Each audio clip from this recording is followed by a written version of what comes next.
Thank you for listening to our audiobooks. We do our best to regularly upload quality books with clear narrations. Please subscribe to our channel and click the notification bell icon so we can bring you more great books. Thank you very much and enjoy your audiobook. Chapter 15. In Irely, conditions were less easy than Shimrod had hoped. The sheaf of Sandestin stuff lacked consistency and allowed sound and two other Irelish sentiments, tois and gleary, to chafe against his flesh. The iron insects, both hither and thither, at once shriveled into mounds of ash. The fabric of Irely was viciously malign, or, so Shimrod speculated, the creatures might not have been Sandestins after all. Further, the discs intended to assist perception were out of proper adjustment, and Shimrod experienced a startling set of dislocations, a sound that reached him as a jet of ill-smelling liquid. Other scents were red cones and yellow triangles, which, upon adjustment of the discs, disappeared completely. Vision expressed itself as taut lines striking across space, dripping fire. He worked at the discs, testing various orientations, quivering to implausible pains and sounds which crawled across his skin on spider legs. Until, by accident, the incoming percepts made contact with the appropriate areas of his brain. The unpleasant sensations dwindled, at least temporarily, and Shimrod gratefully took stock of Irely. He apprehended a landscape of vast extent, dotted with isolated mountains of gray-yellow custard, each terminating in a ludicrous semi-human face. All faces were turned toward himself, displaying outrage and censure. Some showed cataclysmic scowls and grimaces, others produced thunderous belches of disdain. The most intemperate extruded a pair of liver-colored tongues, dripping magma which tinkled in falling like small bells. One or two spat jets of hissing green sound, which Shimrod avoided, so that they struck other mountains to cause new disturbance. Shimrod, in accordance with Mergen's instructions, called out in an amicable voice, "Gentlemen, gentlemen, tranquility! After all, I am a guest in your remarkable domain, and I deserve your consideration." One great mountain, 75 miles distant, roared in a crescendo, "Others named themselves guests, but instead proved to be thieves and predators. They came to plunder us of our thunder eggs. Now we trust no one. I request the mountains Mank and Elford to concatenate upon your substance." Shimrod again called for attention. "I am not what you think. The great magicians of the Elder Isles recognize the harms you have endured. They marvel at your stoic patience. Indeed, I have been sent here to make commendations for these qualities and your general excellence. Never have I witnessed magma ejected with such precision. Never before have there been such grotesque gesticulations." "That is easy to say," grumbled the mountain who previously had spoken. "Further," declared Shimrod, "I and my fellows vie in our detestation of thieves and predators. We have killed several, and now wish to restore the booty. Gentlemen, I have here as many of your thunder eggs as was possible to recover on short notice." He opened his knapsack and poured out a number of river pebbles. The mountains displayed doubt and bafflement, and several began to produce small jets of magma. A strip of parchment emerged from Shimrod's sack. He plucked it from the atmosphere and read, "I, Mergen, write these words. You now know that beauty and faith are not interchangeable qualities. After you deceived the witch Melanthe with a hiatus, she worked a similar trick and plucked you clean of your thunder eggs, so that the mountains might strike you with jets of magma. I suspected such a trick and stood by to work a third hiatus, during which I replaced in your pouch the thunder eggs and all else she had stolen. Proceed as before, but go warily." Shimrod called out to the mountains, "And now the thunder eggs." He groped into his pouch and brought forth a sack. With a flourish, he spread the contents upon a nearby excrescence. The mountains became at once mollified and gave over their displays. One of the most notable, at a distance of 120 miles, projected a meaning, "Well done! Accept our friendly welcome. Do you intend to reside here at length?" "Urgent business calls me home almost immediately. I merely wished to restore your property and to take note of your splendid achievements." "Allow me to explain a few aspects of our beloved land. As a basis, you must understand that we subscribe to 3 competing religions: the doctrine of archoid clincture, the shrouded macrolith, which I personally consider a fallacy, and the noble derelictionary toxin. These differ in significant detail." The mountain continued in this wise for a goodly period, propounding analogies and examples, and from time to time gently testing Shimrod's understanding of the unfamiliar enlightenments. Shimrod at last said, "Most interesting. My ideas have been profoundly altered." "A pity you must depart. Do you intend to return, perhaps, with more thunder eggs?" "As soon as possible. In the meantime, I would like to take with me a few souvenirs to keep Irely fresh in my memory." "No problem whatever. What strikes your fancy?" "Well, what about the small glittering objects which show many entrancing colors, 13 in all? I might well accept a set of those." "You refer to the florid little pustules which accumulate around certain of our orifices. We think of them as chancres. If you will forgive the word, take as many as you like." "In that case, however many will fit into this pouch?" "It will accommodate only a single set. Mank, Idisk, a few of your choicest pustules, if you will. Now, returning to our discussion of teleological anomalies, how do your own savants reconcile the various mantic overviews to which we have made reference?" "Well, in the main, they take the bad with the good." "Aha! That would be consonant with original Gnosticism, as I have long suspected. Well, perhaps strong feelings are unwise.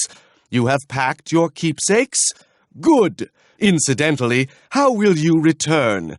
I notice that your Sandestans have dissipated into dust." "I need only follow this line to the portal." "A clever theory! It implies a whole new and revolutionary logic." A far mountain ejected high a jet of blue magma to express displeasure. "As always, Dodar's concepts almost superstitiously range the inconceivable." "Not so," declared Dodar stoutly. "A final anecdote to illustrate my point. But no, I see that Shimrod is anxious to depart. A pleasant journey, then." Shimrod groped his way along the yarn, sometimes in several directions at once, through clouds of bitter music, across the soft bellies of what he whimsically conceived to be dead ideas. Green and blue winds thrust from below and above, with such force that he feared for the strength of the yarn, which seemed to have acquired a curious resilience. Finally, the ball of yarn reached its original dimension, and Shimrod knew that he must be close upon the aperture. He came upon a Sandestan in the form of a fresh-faced boy, sitting on a rock and holding the end of the yarn. Shimrod halted. The Sandestan rose languidly erect. "You are carrying 13 baubles?" "So I am, and I am now ready to return." "Give me the baubles. I must convey them through the whirl." Shimrod demurred. "Better that I carry them. They are too delicate for the care of a subordinate." The Sandestin tossed aside the loose end of yarn and disappeared into green mist, and Shimrod was left holding a useless ball of yarn. Time passed. Shimrod waited, ever more uncomfortable. His protective mantle had frayed to the verge of collapse, and his perceptual discs were presenting sets of unreliable images. The Sandestin returned, with the air of one who had nothing better to do. "I am instructed as before. Give me the baubles." "Not one. Does your mistress consider me such a mooncalf?"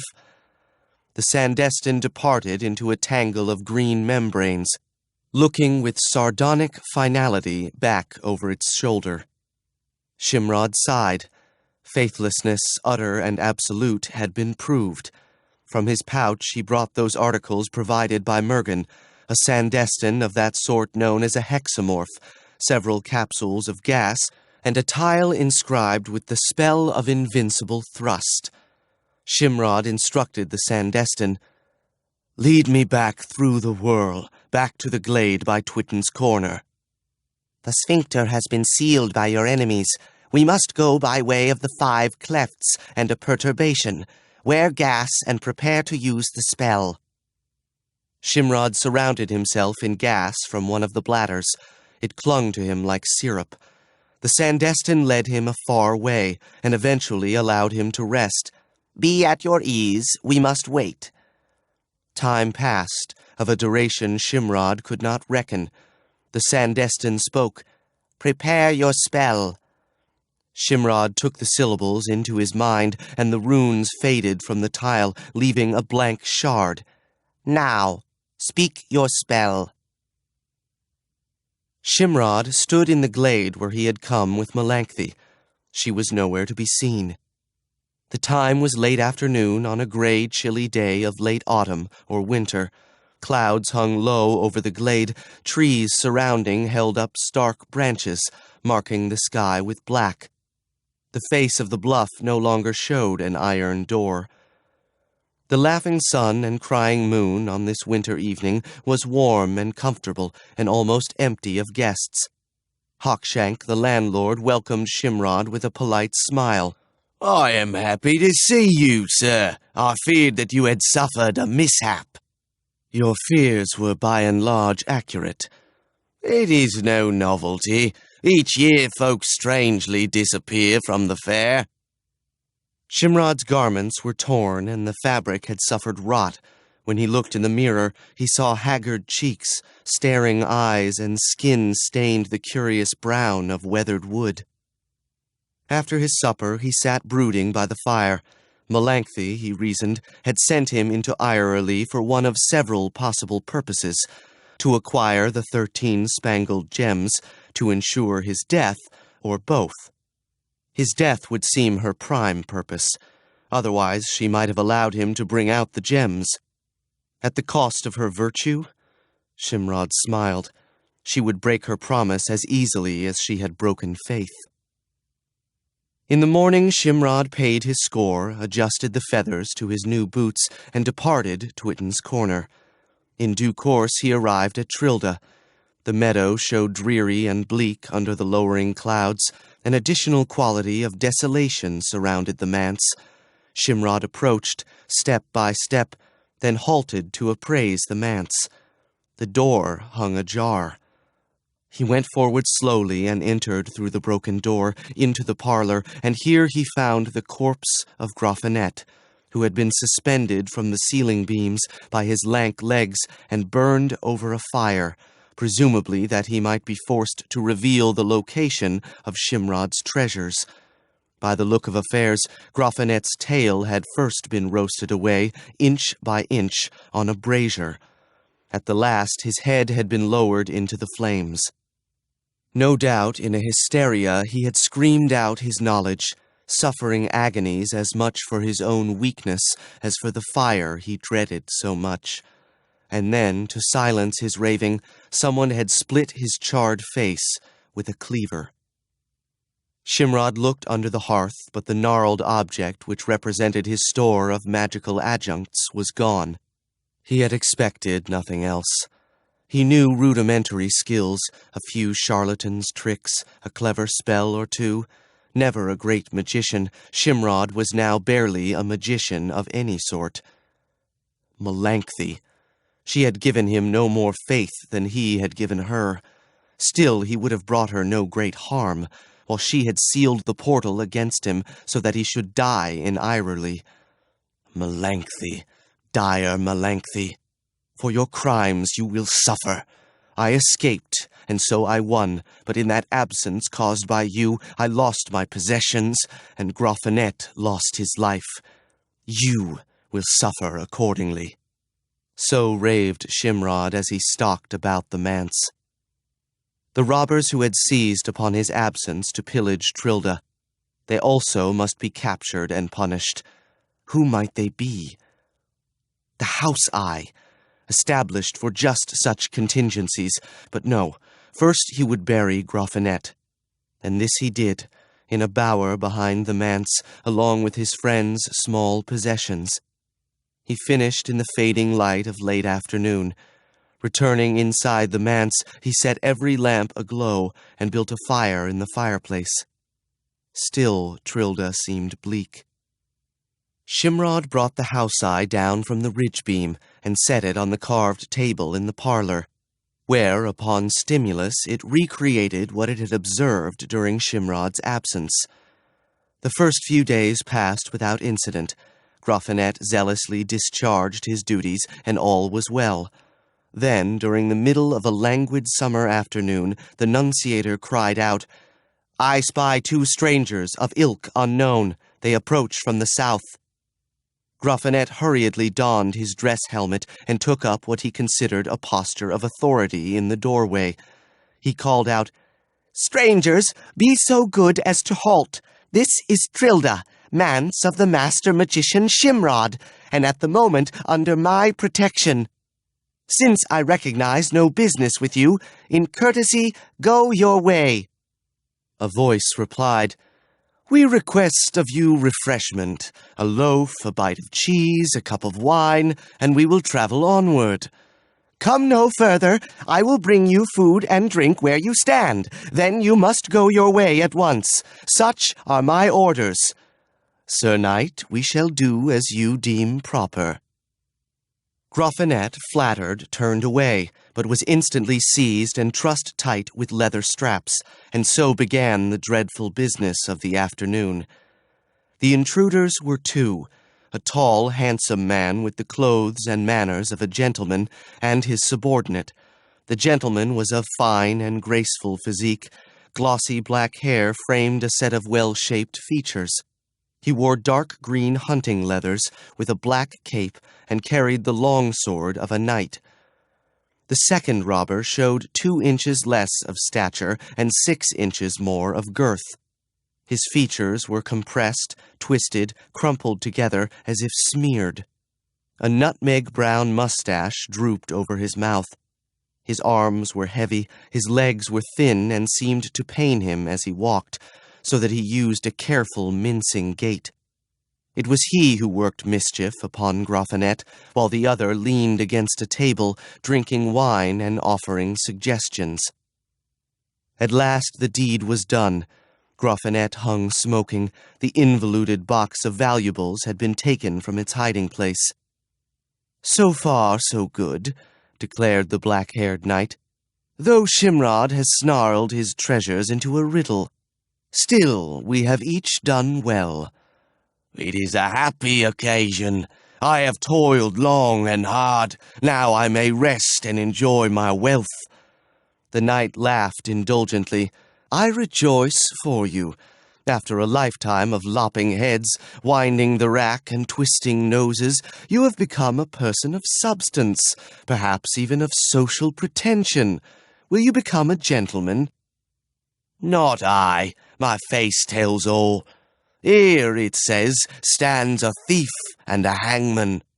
"So be it.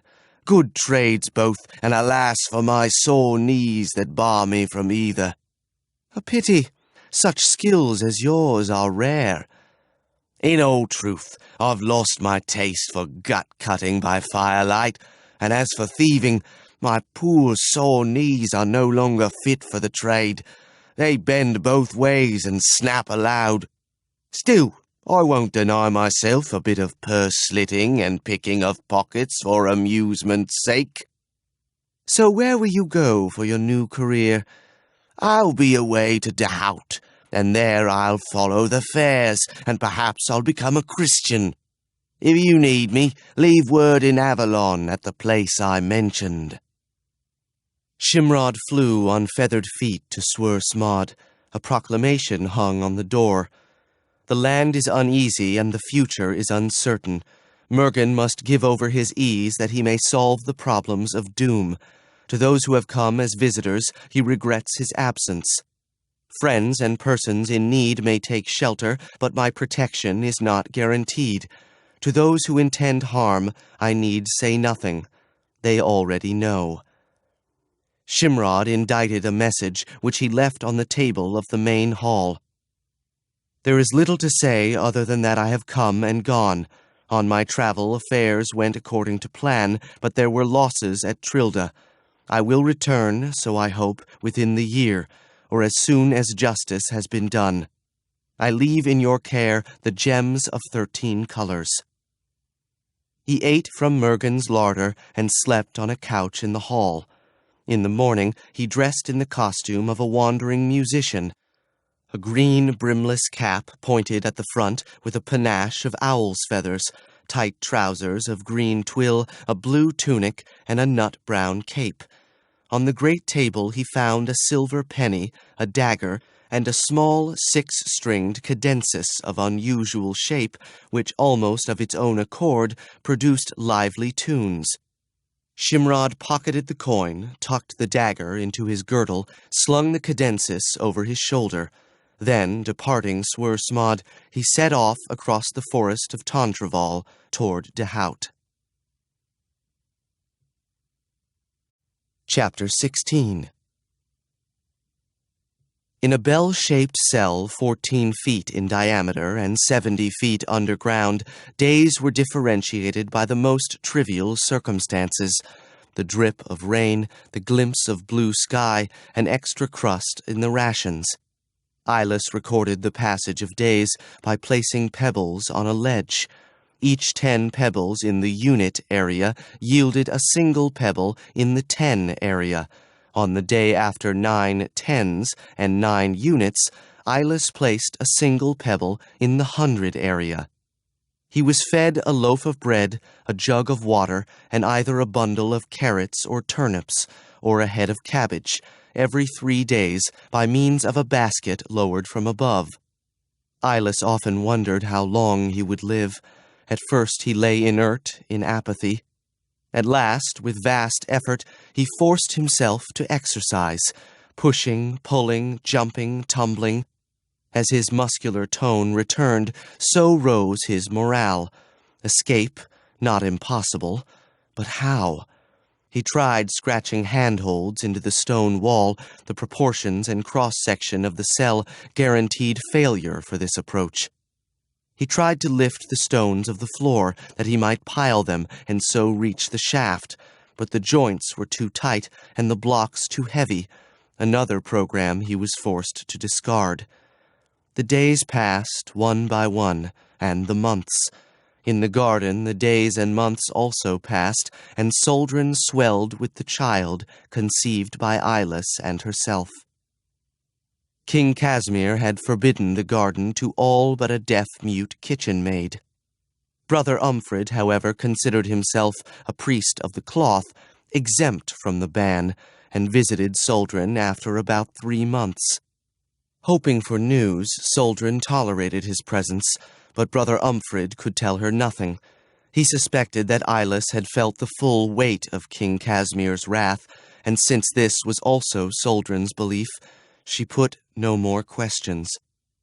Brother Umfred attempted a few half-hearted intimacies, at which Suldrun went into the chapel and closed the door, and Brother Umfred departed without noticing that Suldrun already had started to swell. 3 months later he returned, and now Suldrun's condition was evident. Brother Umfred made the sly observation, Suldrun, my dear, you are becoming stout. Without words, Suldrun once more rose to her feet and went into the chapel. Brother Umfred sat a few moments in deep reflection, then went to consult his register. He calculated forward from the date of marriage and arrived at a tentative birth date. Since conception had occurred several weeks before the marriage, his date was just so much in error, a detail which escaped Brother Umfred's attention. The great fact was pregnancy. How best could he profit from this choice item of knowledge, which seemed known only to himself? Further weeks passed by. Brother Umfred contrived 100 schemes, but none gained him advantage, and he held his tongue. Suldrun well understood Brother Umfred's calculations. Her concern grew as her time approached. Sooner or later, Brother Umfred must sidle up to King Casimir, and in that unlikely mingling of humility and impudence, disclose her precious secret. What then? Her imagination dared not venture so far. Whatever might happen would not be to her liking. The time grew short. In a sudden panic, Suldrun scrambled up the hillside and over the wall. She hid herself where she could watch the peasants on their way to and from the market. On the second day she intercepted Eherm, who, after whispered exclamations of astonishment, climbed over the stones and into the garden. She wept and hugged Suldrun and demanded to know what had gone wrong with the plan to escape. All had been in readiness. Suldrun explained as best she could. "What of Eyeless?" Suldrun knew nothing. The silence was sinister. Eyeless must be considered dead. Together they wept anew, and Eherm cursed the unnatural tyrant who would visit such misery upon his daughter. Eherm calculated months and days. She judged time against cycles of the moon, and so determined when Suldrun most likely would give birth. The time was near, perhaps 5 days, perhaps 10, no more, and all without a vestige of preparation. "You shall run away again, tonight," declared Eherm. Wistfully, Suldrun rejected the idea. "You are the first they would think of, and terrible things would happen. What of the child? They will take it away from you." Once more Suldrun could not restrain tears, and Eherm held her close. "Listen now to a crafty thought. My niece is a half-wit. 3 times she has come pregnant by the stable boy, another half-wit. The first 2 infants died at once from sheer confusion. She is already cramping, and presently will deliver her 3rd brat, which no one, least of all herself, wants. Be of good cheer. Somehow we shall rescue the situation." Suldrun said sadly, "There is very little now to rescue. We shall see." Eherm's niece bore her brat, a girl, according to external evidence. Like its predecessors, it went into convulsions, emitted a few squeaks, and died face down in its own discharges. The corpse was packed into a box, over which, since the niece had been persuaded to Christianity, Brother Umfred intoned a few pious words, and the box was taken off by Eherm for burial. At noon of the following day, Suldrun went into labor. Close on sunset, haggard, hollow-eyed, but relatively cheerful, she gave birth to a son, whom she named Drun, after a Danan hero who ruled the worlds of Arcturus. Eherm washed Drun well and dressed him in clean linens. Late in the evening she returned with a small box. Up under the olive trees she dug a shallow grave, into which she unceremoniously slid the dead infant. She broke the box and burnt it in the fireplace.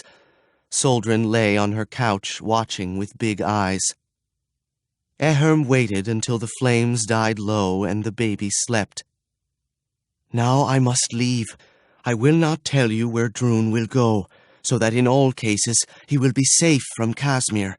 In a month or 2 or 3 you will disappear, and go to your baby and live thereafter, so I hope, without sorrow." Suldrun said softly, "Eherm, I fear." Eherm hunched up her heavy shoulders. "In truth, I fear too, but whatever happens, we have done our best." Brother Umfred sat at a small table of ebony and ivory across from Queen Solace. With great concentration he studied a set of wooden tablets, each carved with hermetic import understood only by Brother Umfred. To either side of the table burned candles of bayberry wax.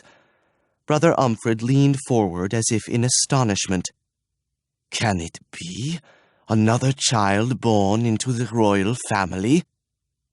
Queen Solace uttered a throaty laugh. "There, Umfred, is either jest or nonsense. The signs are clear. A blue star hangs in the grotto of the nymph Merlich. Cambianus ascends to the 7th. Here, there, see them now, are other nascents. No other meaning is plausible. The time is now. My dear queen, you must summon an escort and make inspection.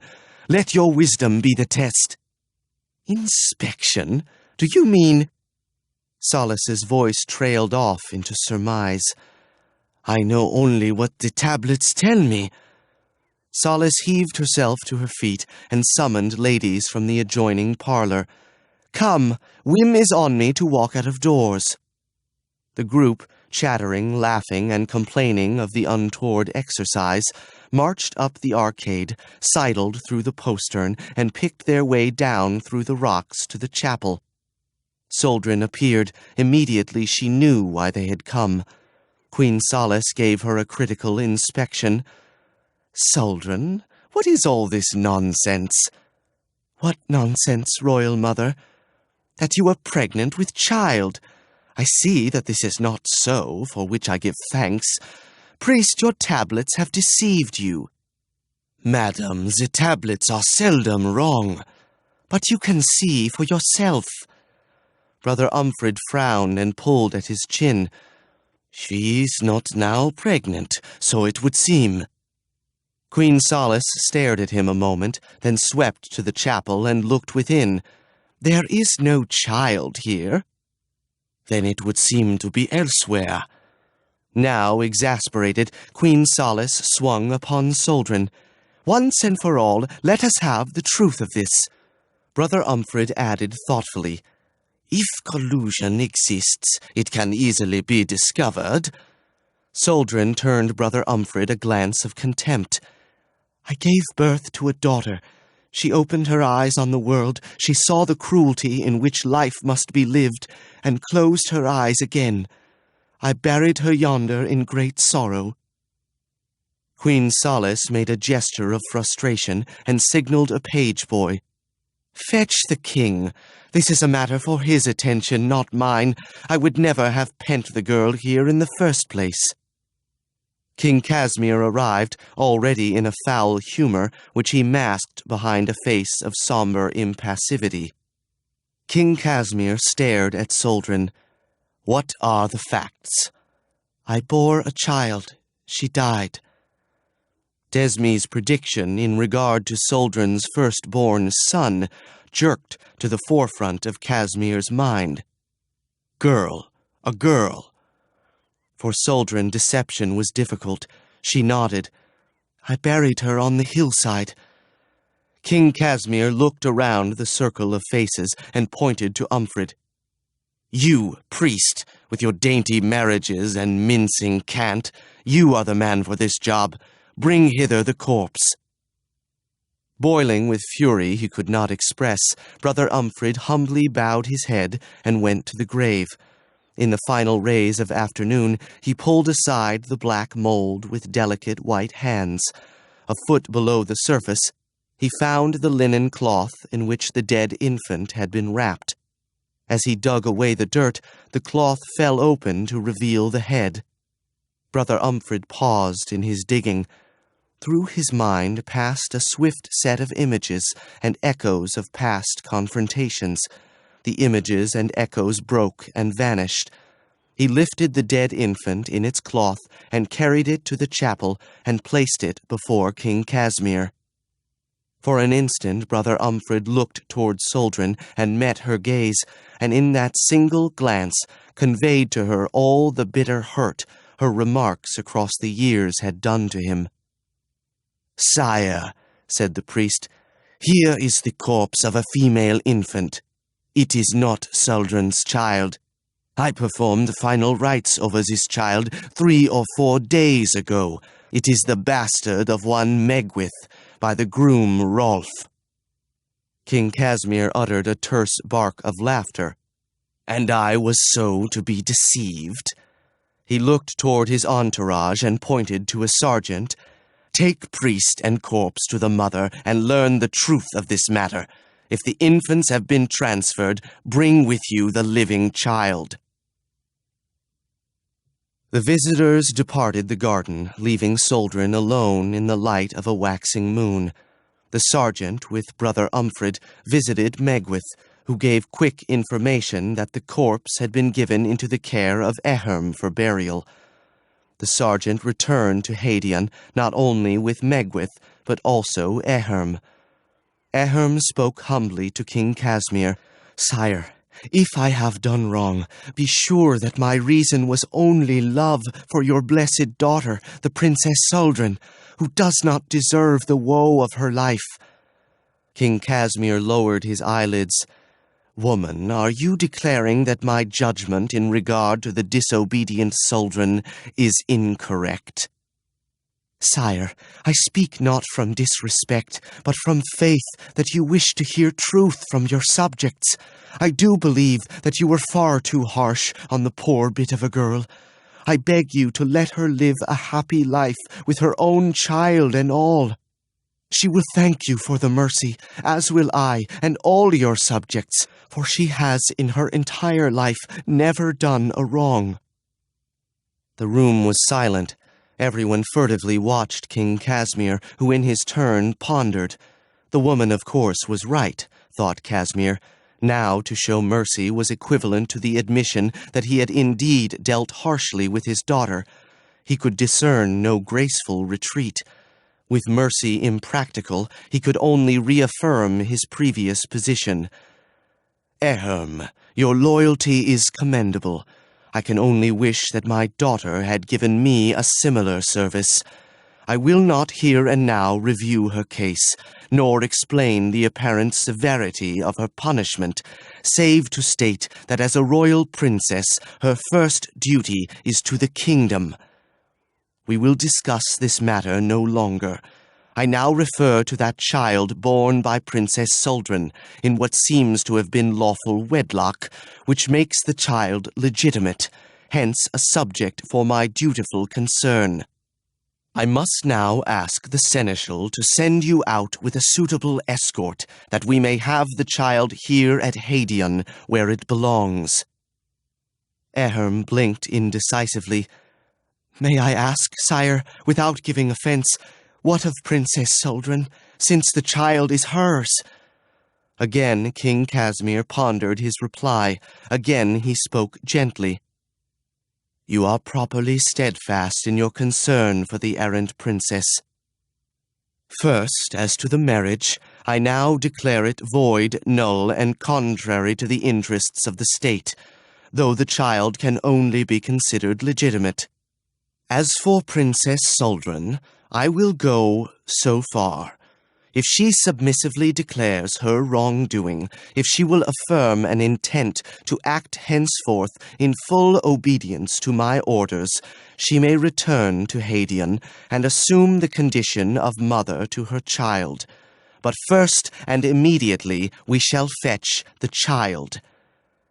Eherm licked her lips, wiped her nose with the back of her hand, looked to right, then to left. She said in a tentative voice, "Your Majesty's edict is very good. I beg your leave to bring these words of hope to the Princess Suldrun and lessen her grief. May I just run now to the garden?" King Casimir gave a grim nod. "You may do so as soon as we know where to find the child." Your Majesty, I cannot reveal her secret. In your generosity, bring her here and tell her the good news." King Casimir's eyelids dropped the 16th part of an inch. "Do not put loyalty to the princess above duty to me, your king. I ask you the question once more only. Where is the child?" Eherm croaked, "Sire, I beg that you put the question to Suldrun." King Casimir gave a small jerk of the head and a twitch of the hand, signals adequately familiar to those who served him, and Eherm was led from the hall. During the night, Suldrun's sleep, fitful at the best, was disturbed by a periodic mad howling from the pain-hodder. She could not identify the quality of the sound, and tried to ignore it. Padraig, Eherm's third son, rushed across the Urquell to the pain-hodder and flung himself upon Zurling. "No more. She will not tell you, but I will. Only now have I returned from Glimwoad, where I took the cursed brat. There you will find it." Zurling suspended torment upon the sprawled mound of flesh, and informed King Casimir, who instantly sent a party of 4 knights and 2 wet nurses in a carriage to retrieve the child. Then he asked Zurling, "Did the message come from the woman's mouth?" "No, your Majesty. She will not speak." "Prepare to cut a hand and a foot each from her husband and sons, unless she passes the words through her mouth." Eherm saw the grisly preparations through filmed eyes. Zurling said, "Woman, a party is on its way to bring the child back from Glimwoad. The king insists that in order to obey his command, you respond to the question. Otherwise, your husband and sons must each lose a hand and foot. I ask you, where is the child?" Padraig cried out, "Speak, mother! Silence has no more meaning." Eherm said in a heavy croak, "The baby is at Glimwoad. There, you have it." Zurling loosed the men and sent them out into the Urquell. Then he took a pincers, pulled Eherm's tongue from her head, and slit it in 2. With red-hot iron he seared the wound to staunch the blood, and such was Casimir's final penalty upon Eherm. In the garden, the first day went by slowly, instant after hesitant instant, each approaching diffidently, as if on tiptoe to hurry across the plain of the present and lose itself among the glooms and shadows of the past. The second day was hazy, less breathless, but the air hung heavy with portent.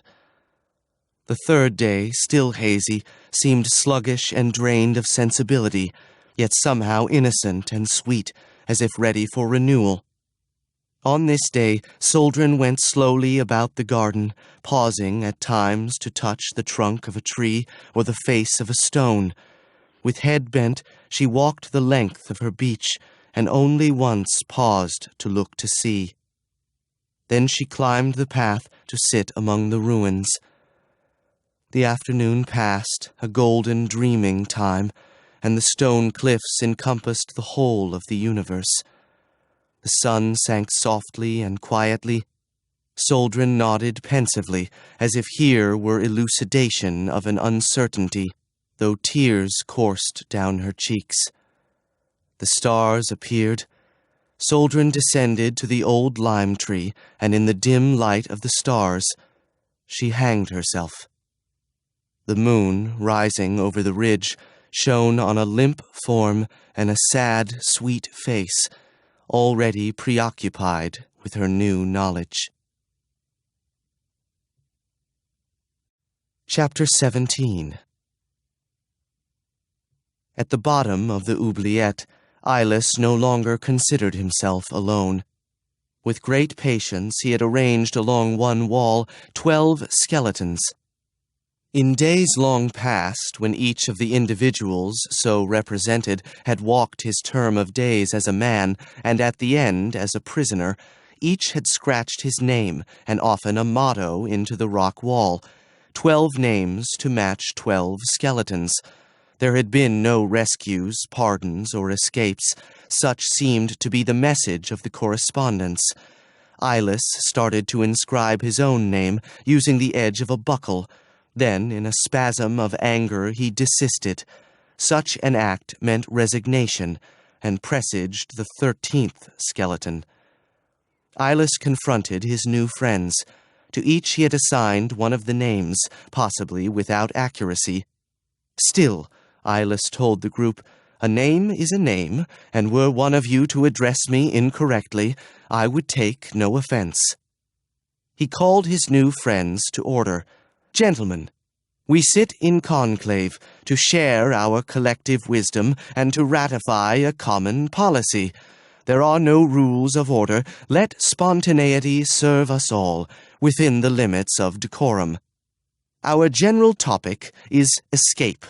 It is a subject we all have considered, evidently without enlightenment. Some of you may regard the matter as no longer consequential. Still, a victory for one is a victory for all.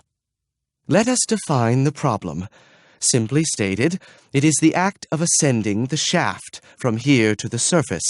I believe that if I were able to gain the bottom of the shaft, I could climb crabwise to the surface. To this end, I need to elevate myself 12 feet into the shaft. And this is a formidable problem. I cannot jump so high. I have no ladder. You, my colleagues, while strong of bone, lack sinew and muscle. Might it be that with a resourceful use of these bones and yonder rope, something could be contrived? I see before me 12 skulls, 12 pelvises, 24 thigh bones, 24 shin bones, and a like number of upper arms and lower arms, many ribs, and a large number of accessory parts. Gentlemen, there is work to be done. The time has come for adjournment. Will someone make the appropriate motion? A guttural voice said, I move to dissolve the conference sine die. Eyeless stared around the line of skeletons. Which had spoken? Or had it been his own voice? After a pause, he asked, Are there negative votes? Silence. In that case, said Eyeless, the conclave is dissolved. He set himself to work at once, disassembling each skeleton, sorting the components, testing them in new combinations to discover optimum linkages. Then he began to build, fitting bone to bone with care and precision, grinding against stone when necessary, and securing the joints with rope fiber. He started with 4 pelvises, which he joined with struts of bound ribs. Upon this foundation he mounted the 4 largest femurs, and surmounted these with 4 more pelvises, and braced with more ribs. Upon this platform he fixed 4 more femurs, and 4 final pelvises, bracing and cross-bracing to ensure rigidity. He had now achieved a ladder of 2 stages, which when he tested it bore his weight with no complaint. Then up another stage, and another. He worked without haste, while days became weeks, determined that the ladder should not fail at the critical moment. To control sideways sway, he worked bone splinters into the floor and set up rope guys. The solidity of the structure gave him a ferocious satisfaction. The ladder was now his whole life, a thing of beauty in itself, so that escape began to be of less consequence than the magnificent ladder. He reveled in the spare white struts, the neat joints, the noble upward thrust. The ladder was finished. The top level, contrived of ulnas and radii, stood only 2 feet under the opening of the shaft, and Eyeless, with vast caution, practiced inserting himself into the shaft. There was nothing to delay his departure except to await the next basket of bread and water, so that he might avoid meeting Zurling on his way to feed him. At the next feeding, when Zurling pulled up the untouched food, he would nod sagely, and thereafter bring no more baskets. The bread and water arrived at noon. Eyeless took them from the basket, which was then drawn empty up the shaft. The afternoon waned. Never had time passed so slowly. The top of the shaft darkened. Evening had come. Eyeless mounted the ladder. He placed his shoulders against one side of the shaft, his feet against the other, to wedge himself in place. Then, 6 inches at a time, he thrust himself up the shaft, at first awkwardly, with fear lest he slip, then with increasing ease. He paused once to rest, and again, when he had approached to 3 feet from the top, to listen. Silence. He continued, now gritting his teeth and grimacing in tension. He thrust his shoulders over the edge of the low wall and rolled to the side. He put his feet to solid ground, stood erect. The night was quiet around him. To one side, the mass of the pain-hodder blotted out the sky. Eyeless ran crouching to the old wall which enclosed the Urquhart. Like a great black rat, he skulked through the shadows and around to the old postern. The door stood ajar, sagging on a broken hinge. Eyeless looked uncertainly down the trail. He slipped through the aperture, crouching uneasily. No challenge came from the dark. Eyeless sensed that the garden was untenanted. He descended the path to the chapel. As he expected, no candle glimmered. The hearth was dead. He proceeded down the path. The moon, rising over the hills, shone on the wan marble of the ruins. Eyeless paused to look and listen, then descended to the lime tree. Eyeless. He halted. Again he heard the voice speaking in a dreary half-whisper. Eyeless? He approached the lime tree. Suldrun, I am here. Beside the tree stood a shape of wisps and mist. Eyeless, Eyeless, you are too late. They have taken our son. Eyeless spoke in astonishment. Our son? He is named Drun, and now he is forever gone from me. Oh, Eyeless, it is not pleasant to be dead. Tears started from Eyeless's eyes. Poor Suldrun, how could they treat you so? Life was not kind to me. Now it is gone. Suldrun, come back to me. The pale shape moved and seemed to smile.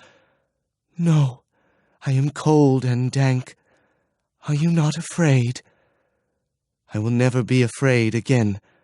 Take my hands. I will give you warmth. Again the shape shifted in the moonlight. I am Suldrun, yet I am not Suldrun. I ache with a chill all the warmth could never melt. I am tired. I must go. Suldrun, stay with me, I beg you. Dear Eyeless, you would find me bad company. Who betrayed us? The priest? The priest indeed. Drun, our dear little boy. Find him. Give him care and love. Say that you will. I will do so, as best I can. Dear Eyeless, I must go. Eyeless stood alone, his heart too full even for the flowing of tears. The garden was empty except for himself. The moon rose into the sky. Eyeless finally bestirred himself.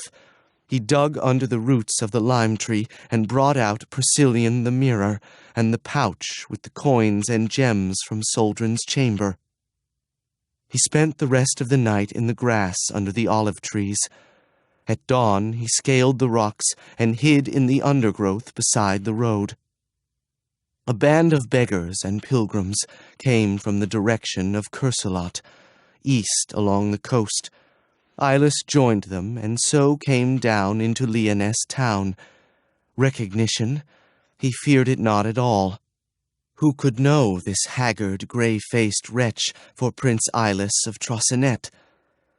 Where the spur arched met the chale, a cluster of inns displayed their boards. At the Four Mallows, Ilas took lodging, and finally, heeding the reproaches of his stomach, made a slow meal of cabbage soup, bread, and wine, eating with great caution, lest the unaccustomed food work mischief on his shrunken stomach. The food made him drowsy. He went to his cubicle, and shaking out the straw pallet, slept into the afternoon. Awakening, he stared around the walls in alarm, close to consternation. He lay back, body trembling, and at last eased his racing pulse. For a period he sat cross-legged on the pallet, sweltering in terror. How had he held his sanity, so dark and deep below the ground? Urgencies now thronged upon him. Truly he needed time to think, to plan, to recover his poise. He rose to his feet and went down to the area at the front of the inn, where an arbor of vines and climbing roses shielded benches and tables from the hot afternoon sunlight. Ilas seated himself at a bench beside the road, and a serving boy brought him beer and fried oatcakes. Two urgencies pulled him in opposite directions, a near unbearable homesickness for watershade, and a longing, reinforced by the charge laid upon him, to find his son. A dockside barber shaved him and cut his hair. He bought garments at a booth, washed at a public bath, dressed in his new clothes, and felt immeasurably better. Now he might be taken for a seaman or a tradesman's apprentice. He returned to the arbor in front of the Four Mallows, which had become busy with late afternoon trade. Ilas drank from a mug of beer and listened to such scraps of conversation as he could overhear, hoping for news. An old man with a flat, florid face, silky clean white hair, and a mild blue gaze settled himself across the table. He gave Ilas an amiable greeting, ordered beer and fish cakes, and wasted no time engaging Ilas in conversation. Ilas, wary of Casimir's notorious corps of informers, responded with simple-minded innocence. The old man's name, so Ilas gathered from the salute of a passer-by, was Biscay. He needed no encouragement, and provided Ilas information of all kinds. He touched upon the war, and Ilas learned that conditions were generally as before. The Troyes still immobilized the ports of Lyonesse. A fleet of Troyes warships had won a notable victory over the Ska, effectively sealing the Lyre from their depredations. Ilas spoke only, "Exactly so, and so I understand, and such things happen, alas." But this was enough, especially when Ilas ordered more beer and so provided Biscay a second wind. "What King Casimir plans for Lyonesse, I fear, is not succeeding of its own weight, though if Casimir heard my opinion, he'd have me crotch to stock in a trice. Still, the conditions may go even worse, depending upon the Troyes' succession." "How so?" "Well, King Grannis is old and fierce, but he can't live forever. Should Grannis die today, the crown goes to Ospero, who lacks all ferocity. When Ospero dies, Prince Truin takes the crown, since Ospero's son was lost at sea. If Ospero dies before Grannis, Truin takes the crown directly. Truin is said to be a fire-breathing warrior. Lyonesse can expect the worst. Were I King Casimir, I would sue for peace on the best terms to be had, and put my grand ambitions aside." "That might well be the best of it," Ilas agreed. "But what of Prince Arbamet? Did he not hold first claim to the throne after Grannis?" "Arbamet died of injuries when he fell from a horse, something more than a year ago. Still, it's all the same. One is as savage as the next, so that now even the scar won't come near. Ah, my throat! So much talking is dry work. What of it, lad? Can you oblige an old pensioner a stoup of beer?" Without enthusiasm, Ilas called the serving boy. "A measure of beer for this gentleman, nothing more for me." Basanti spoke on, while Ilas brooded over what he had heard. Prince Arbamet, Truan's father, had been alive when he had departed Domris aboard the Smadra. The line of succession had been straight, Granis through Arbamet to Truan, and thereafter Truan's male progeny. At Is, Truan had visited the Trois Cog, and apparently had learned of his father's death. The line of descent then became painful from his point of view, Granis through Ospero to Ilas, bypassing Truan altogether. No wonder Truan had returned from the Trois Cog in a glum mood, and no mystery whatever why Ilas must be murdered. Swift return to Trosinet was imperative, but what of Droon, his son? Almost as if in response, Basanti rapped him with a pink knuckle. "Look you yonder, the ruling house of Lyonesse strives forth for an afternoon airing." Preceded by a pair of mounted heralds, and followed by 12 soldiers in dress uniform, a splendid carriage, drawn by 6 white unicorns, rolled down the Spher Arct. Facing forward, King Casimir and Prince Cassander, a slender, big-eyed youth, 14 years old, rode in the back seat. On the seat across sat Queen Solace, in a gown of green silk, and Furreau, Duchess of Relzimor, who carried in her lap, or more accurately, tried to control, an auburn-haired infant in a white gown. The child wanted to climb up on the back of the seat, despite Lady Furreau's admonitions and King Casimir's scowling. Queen Solace merely averted her gaze. "There you have the royal family," said Basanti with an indulgent wave of the hand. "King Casimir, Prince Cassander, and Queen Solace, and a lady whom I don't know. Beside her stands the Princess Maduke, daughter to Princess Suldrun, now dead by her own hand." Princess Maduke? A girl? "Aye, an odd little creature she's said to be." Basanti finished his beer. "You are a lucky fellow to witness royal pomp so close at hand. And now I'm off to my nap." Ilas went to his chamber. Sitting on the chair, he unwrapped Persilion and set it on the nightstand. The mirror, in one of its flippant moods, reflected the wall first upside down, then reversed left to right, then showed a window giving on the stable yard. Then with King Casimir peering balefully in through the window. Ilas said, "Persilion." "I am here." Ilas spoke with great caution, lest inadvertently he phrase a casual remark in the form of a question. "I may ask you 3 questions, then no more. You may ask a 4th question. I will answer, but then I will be free. You have already asked 1 question."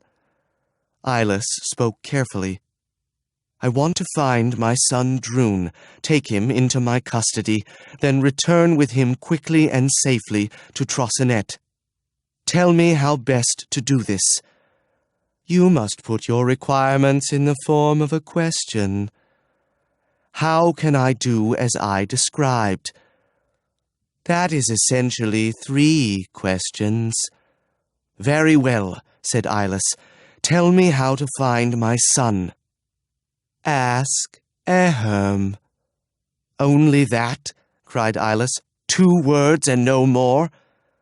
"The reply is adequate," said Persilion, and would say no more.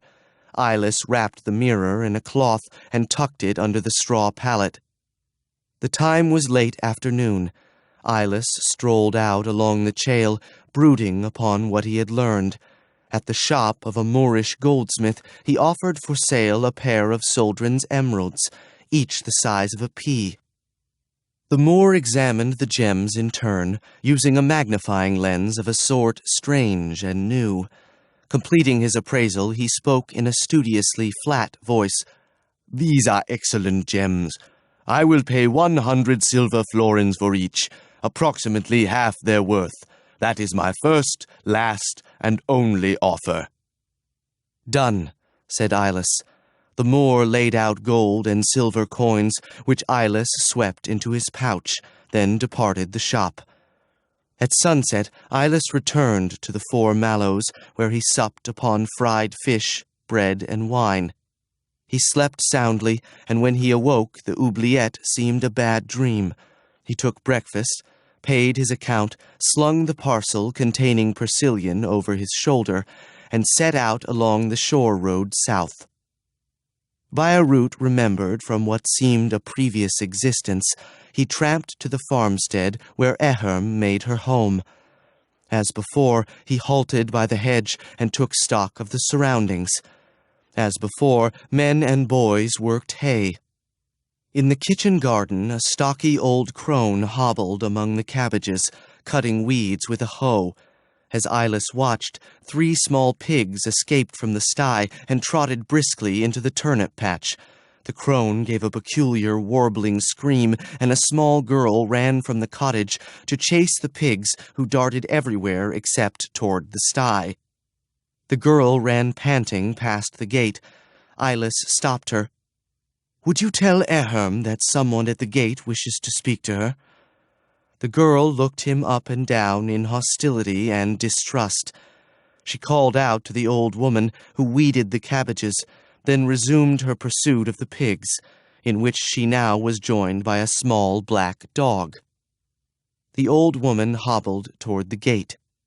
A shawl thrown over her head and projecting a little past her face shaded her features. Eyeless stared in consternation. This crooked old creature. Was it Eherm? She drew close, first a step of the right leg, then a lurch of the hip, and a swing around of the left leg. She halted. Her face showed odd distortions and creases. Her eyes seemed to have sunk in their sockets. Eyeless stammered, "Eherm, what has happened to you?"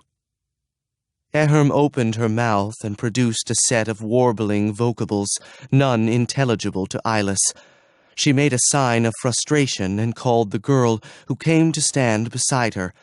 The girl told Eyeless, "King Casimir cut her tongue and hurt her everywhere." Eherm spoke. The girl listened carefully, then turning to Eyeless, translated. "She wants to know what happened to you. They put me in an underground dungeon. I escaped, and now I want to find my son." Eherm spoke. The girl just shook her head. Eyeless asked, "What did she say?" "Things about King Casimir." "Eherm, where is my son, Drun?" A moment of incomprehensible warbling, which the girl translated. "She doesn't know what has happened. She sent the baby to her mother, out by the great forest. Casimir sent out a party, but they brought back a girl, so the baby boy must still be there." "And how will I find this place?" "Go up to the old street, then east to Little Saffield. Here take the side road north to Tawn Timble, and thence to the village Glimwood. There you must ask for Graith the woodcutter, and Wines his wife." Eyeless looked into his pouch and brought out a necklace of pink pearls. He gave it to Eherm, who accepted it without enthusiasm. "This was Suldrun's necklace.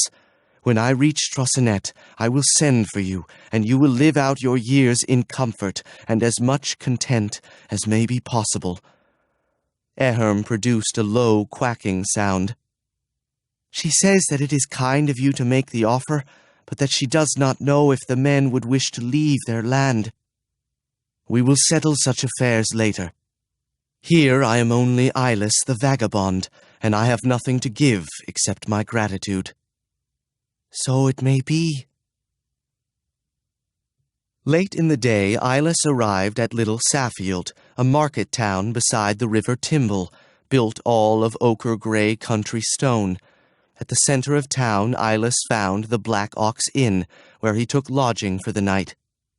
In the morning he set off along a lane which followed the river Timble north, in the shade of poplar trees along the riverbank.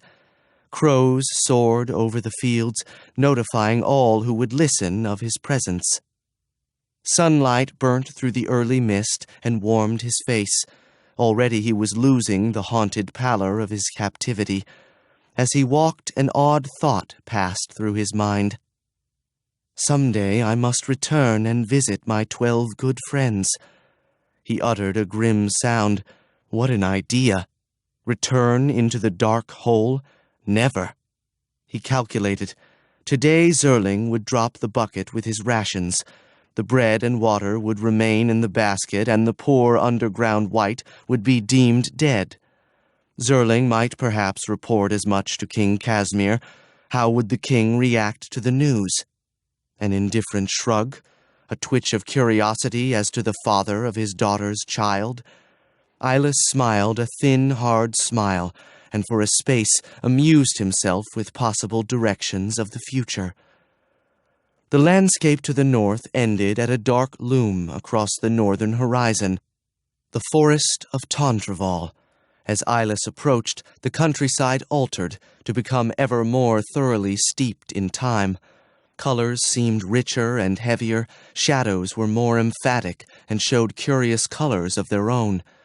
The river Timble, shaded under willows and poplars, wandered away in stately meanders. The road turned and entered the town Ton Timble. At the inn, Ilus ate a dish of broad beans and drank an earthenware mug of beer.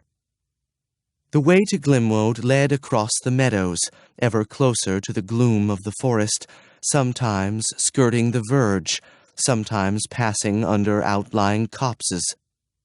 Halfway through the afternoon, Ilus trudged into Glimwoad. The landlord of the Yellow Man Inn directed him to the cottage of Graith the woodcutter. He asked in puzzlement, "What brings so many fine folk to visit Graith? He's but a common man and no more than a woodcutter." "The explanation is simple enough," said Ilus.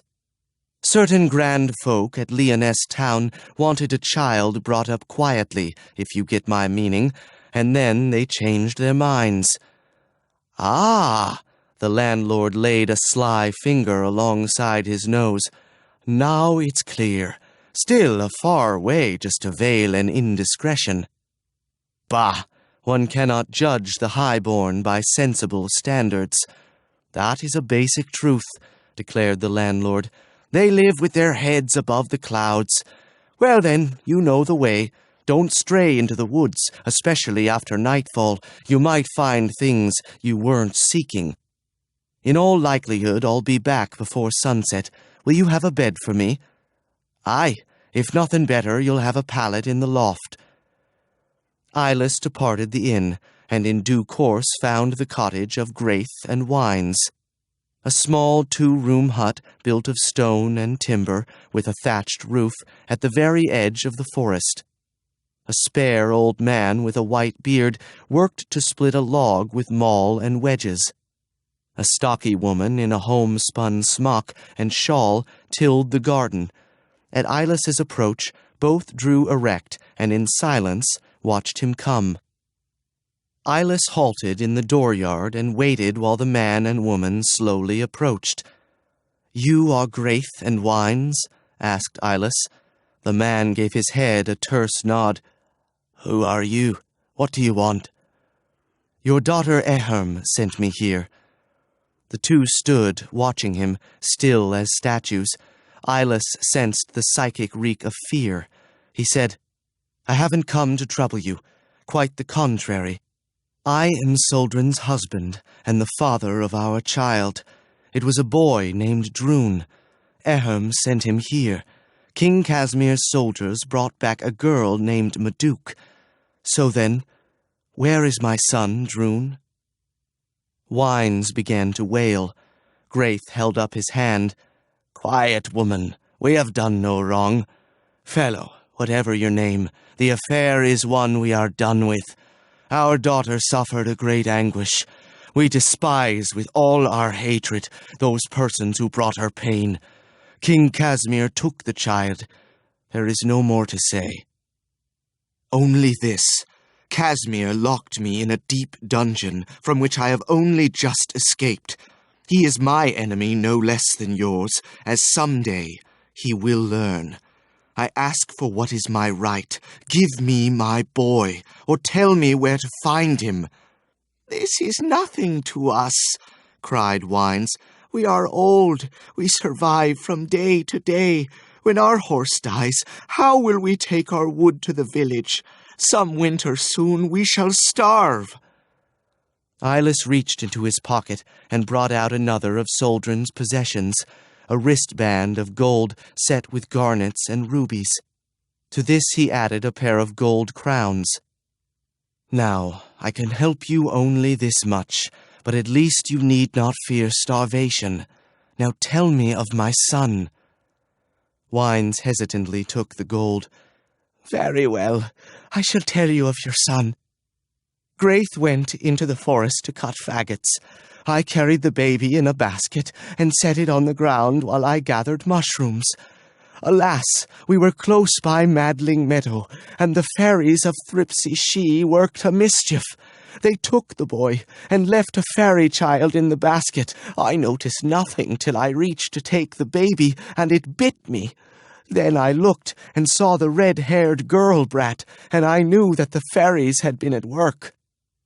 Graith spoke. Then the king's soldiery arrived. They asked for the baby on pain of death, and we gave them the changeling, and bade cess to it. Eyeless looked from face to face in bafflement. Then he turned to gaze into the forest. At last he said, "Can you take me to Thripsy She?" "Oh, yes, we can take you there, and should you make awkwardness, they'll give you a toad's head, like they did poor Willclaw the drover, or give you dancing feet, so that you'll dance the roads and byways forever, and that was the fate of a lad named Dingle, when they caught him eating their honey." "Never bother the fairies," Wines told him. "Be grateful when they leave you in peace." "But my son Drune, how does he fare?" Chapter 18. Within and about the forest of Tantreval existed 100 or more fairy shes, each the castle of a fairy tribe. Thripsy She, on Madling Meadow, little more than a mile within the precincts of the forest, was ruled by King Throbius and his spouse, Queen Bossum. His realm included Madling Meadow and as much of the forest surrounding as was consistent with his dignity. The fairies at Thripsy numbered 86. Among them were Boab, who used the semblance of a pale green youth with grasshopper wings and antennae. He carried a black quill pen plucked from the tail of a raven and recorded all the events and transactions of the tribe on sheets pressed from lily petals. Tutterwit, an imp who liked to visit human houses and tease the cats. He also liked to peer through windows, moaning and grimacing until someone's attention was engaged, then jerk quickly from sight. Gundelin, a slender maiden of enchanting charm, with flowing lavender hair and green fingernails. She mimed, preened, cut capers, but never spoke, and no one knew her well. She licked saffron from poppy pistils with quick darts of her pointed green tongue. Wone. She liked to rise early before dawn and flavor dewdrops with assorted flower nectars. Murdoch, a fat brown goblin who tanned mouse skins and wove the down of baby owls into soft gray blankets for fairy children. Flink, who forged fairy swords, using techniques of antique force. He was a great braggart and often sang the ballad celebrating the famous duel he had fought with the goblin Dangot. Shimmer. Audaciously, she had mocked Queen Bossum and capered silently behind her, mimicking the queen's flouncing gait, while all the fairies sat hunched, hands pressed to mouths, to stop their laughter. In punishment, Queen Bossum turned her feet backward and put a carbuncle on her nose. Philael, who manifested himself as a pale brown imp with the body of a boy and the face of a girl.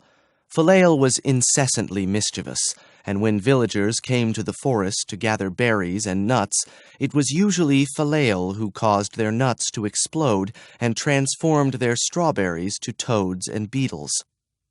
And then there was Twisk, who usually appeared as an orange-haired maiden wearing a gown of gray gauze. One day, while wading in the shallows of Tilhilveli Pond, she was surprised by the troll Mangian. He seized her about the waist, carried her to the bank, ripped away the gray gauze gown, and prepared to make an erotic junction. At the sight of his priapic instrument, which was grotesquely large and covered with warts, Twisk became frantic with fear. By dint of jerks, twists, and contortions, she foiled the best efforts of the sweating Mangian. But her strength waned, and Mangian's weight began to grow oppressive. She tried to protect herself with magic, but in her excitement she could remember only a spell used to relieve dropsy in farm animals, which, lacking better, she uttered, and it proved efficacious. Mangian's massive organ shriveled to the size of a small acorn and became lost in the folds of his great gray belly. Mangian uttered a scream of dismay, but Twisk showed no remorse. Mangian cried out in fury, "Vixen, you have done me a double mischief, and you shall do appropriate penance." He took her to a road which skirted the forest. At a crossroads, he fashioned a kind of pillory and affixed her to this construction. Over her head, he posted a sign, "Do what you will with me," and stood back. "Here you stay until 3 passers-by, be they dolts, lickpennies, or great earls, have their way with you. And that is the spell I invoke upon you, so that in the future you may choose to be more accommodating to those who accost you beside Tilhilveli Pond." Mangian sauntered away, and Twisk was left alone. The first to pass was the knight Sir Josinet of Castle Cloud in Dehout. He halted his horse and appraised the situation with a wondering glance. "Do what you will with me," he read. "Lady, why do you suffer this indignity?" "Sir Knight, I do not suffer so by choice," said Twisk. "I did not attach myself to the pillory in this position, and I did not display the sign." "Who then is responsible?" "The troll Mangian, for his revenge." "Then surely I will help your escape in any way possible." Sir Josinet dismounted, removed his helmet, showing himself as a flaxen-haired gentleman with long mustaches and of good aspect. He attempted to loosen the bonds which confined Twisk, but to no avail. He said at last, "Lady, these bonds are proof against my efforts." "In that case," sighed Twisk, "please obey the instruction implicit in the sign. Only after 3 such encounters will the bonds loosen." "It is not a gallant act," said Sir Josinet. "Still, I will abide by my promise." So saying, he did what he could to assist in her release. Sir Josinet would have stayed to share her vigil and assist her further if need be, but she begged him to leave. "Other travelers might be discouraged from stopping if they saw you here, so you must go, and at once, for the day is waning, and I would hope to be home before night." "This is a lonely road," said Sir Josinet. "Still, it is occasionally used by vagabonds and lepers, and good luck may attend you. Lady, I bid you good day." Sir Josinet adjusted his helm, mounted his horse, and departed. An hour passed while the sun sank into the west. At this time, Twisk heard a whistling and presently saw a peasant boy on his way home after a day's work in the fields. Like Sir Josinet, he stopped short in amazement, then slowly approached. Twisk smiled at him ruefully. "As you see, sir, I am bound here. I cannot leave, and I cannot resist you, no matter what might be your impulse." "My impulse is simple enough," said the ploughboy, "but I wasn't born yesterday, and I want to know how the sign reads." "It says, 'Do what you will.'" "Ah, then, that's all right. I was fearing it might be either a price or a quarantine." With no more ado, he raised his smock and conjoined to Twisk with rude zest. "And now, madam, if you will excuse me, I must hurry home, as there'll be bacon tonight with the turnips, and you've given me a hunger." The ploughboy disappeared into the evening, while Twisk, in disquiet, contemplated the coming of night. With darkness a chill crept through the air, and an overcast blotted out the stars so that the night was black.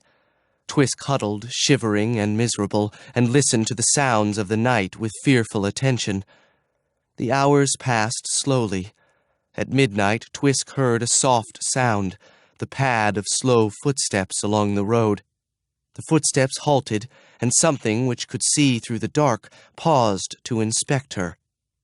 It approached, and even with her fairy vision, Twisk could see only a tall outline. It stood before her and touched her with cold fingers. Twisk spoke in a trembling voice. "Sir, who are you? May I know your identity?" The creature made no response.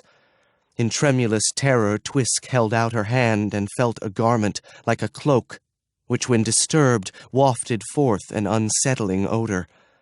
The creature came close and subjected Twisk to a cold embrace, which left her only half-conscious.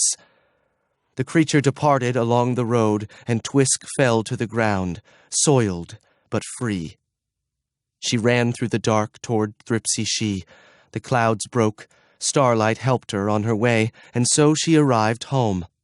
She cleansed herself as best she could, then went to her green velvet chamber to rest. Fairies, though they never forget an injury, are resilient to misfortune, and Twisk quickly put the experience out of mind, and was only reminded of the event when she found herself large with child.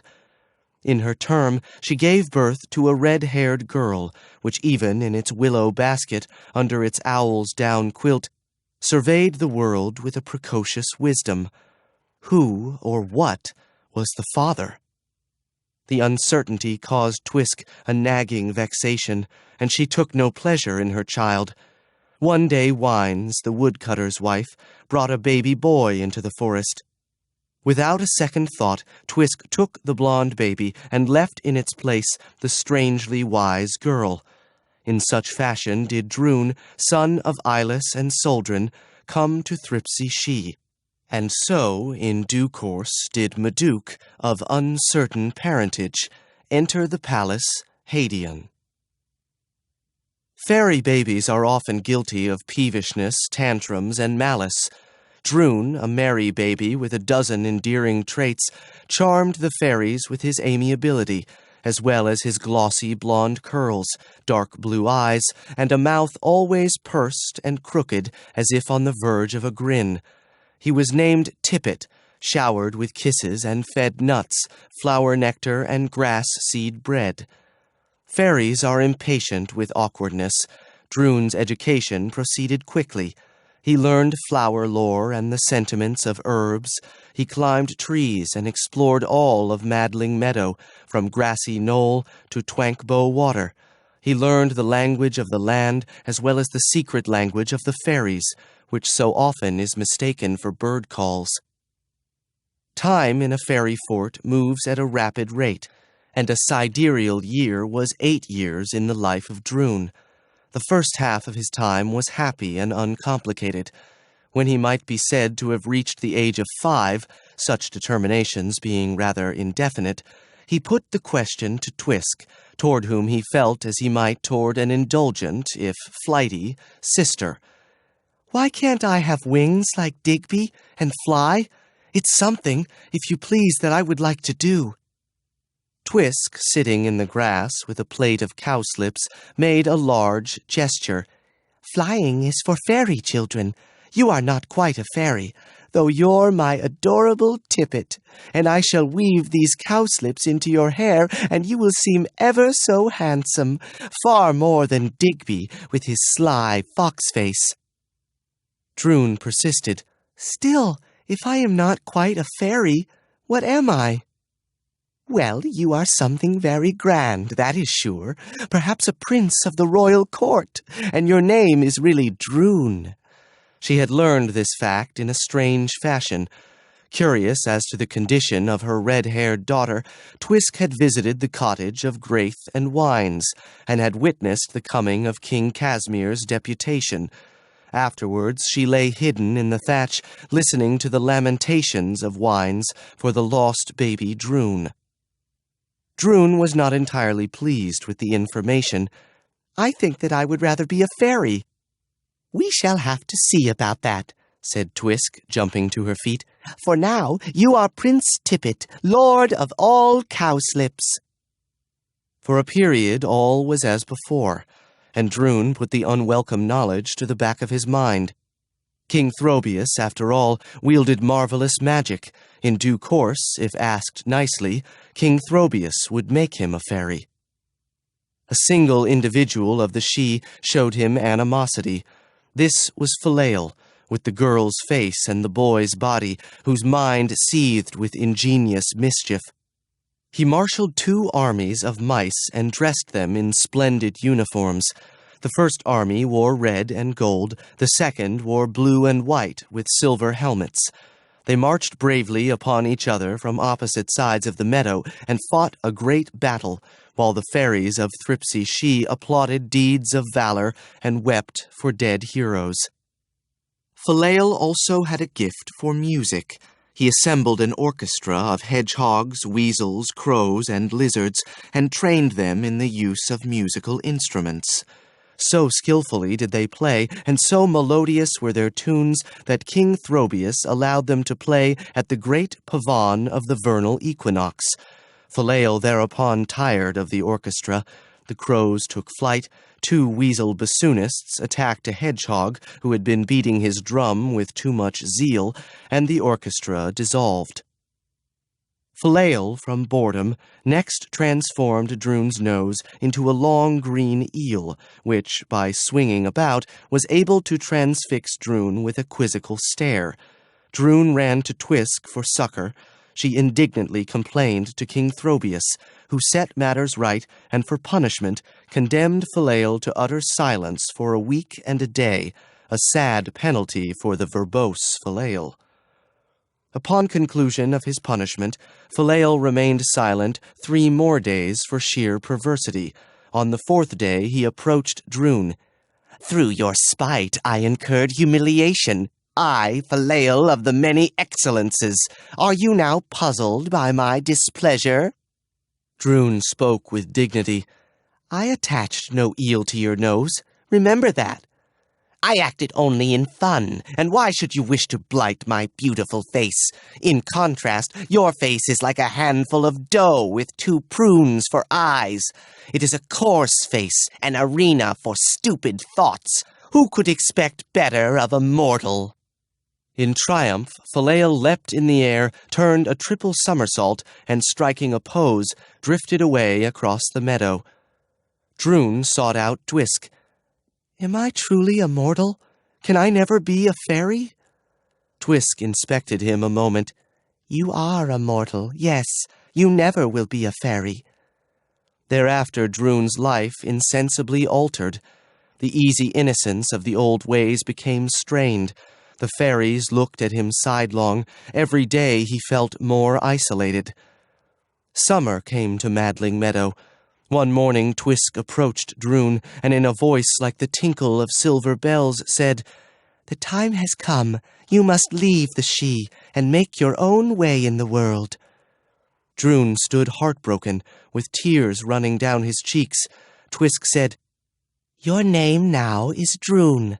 You are the son of a prince and a princess, and both are disappeared from the living, so it will serve no purpose to seek them out.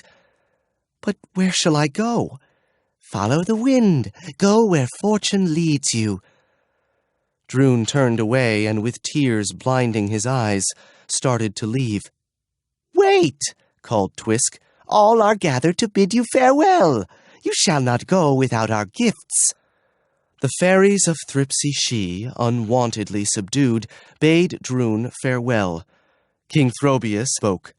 "Tippet, or Droon, as you must now be known, the time has come. Now you grieve at the parting because we are real and true and dear, but soon you will forget us, and we will become like flickers in the fire. When you are old, you will wonder at the strange dreams of your childhood." The fairies of the Sidhe came crowding around Drún, crying and laughing together. They dressed him in fine clothes, a dark green doublet with silver buttons, blue breeches of stout linen twill, green stockings, black shoes, a black cap with a rolled brim, pointed bill, and scarlet plume. The blacksmith Flink gave Drún a fairy sword. "The name of this sword is Dasanak. It will grow as you grow, and always match your stature. Its edge will never fail, and it will come to your hand whenever you call its name." Boab placed a locket around his neck. "This is a talisman against fear. Wear this black stone always, and you will never lack courage." Nismus brought him a set of pipes. "Here is music. When you play, heels will fly, and you will never lack jolly companionship." King Throbius and Queen Bossum both kissed Drún on the forehead. The queen gave him a small purse containing a gold crown, a silver florin, and a copper penny. "This is a magic purse," she told him. "It will never go empty, and better, if you ever give a coin and want it back, you need only tap the purse and the coin will fly back to you." "Now step bravely forth," said King Throbius. "Go your way, and do not look back, on pain of 7 years' bad luck, for such is the manner one must leave a fairy Sidhe." Drún turned away and marched across Madling Meadow, eyes steadfastly fixed on the way he must go. Philael, sitting somewhat aside, had taken no part in the farewells. Now he sent after Drún a bubble of sound which no one could hear. It wafted across the meadow and burst upon Drún's ear to startle him. "Drún, Drún, one moment!" Drún halted and looked back, only to discover an empty meadow echoing with Philael's taunting laughter. Where was the Sidhe? Where the pavilions? The proud standards with the billowing gonfalons? All to be seen was a low mound in the center of the meadow with a stunted oak tree growing from the top. Troubled, Drún turned away from the meadow. Would King Throbius truly visit 7 years' bad luck upon him when the fault lay with Philael?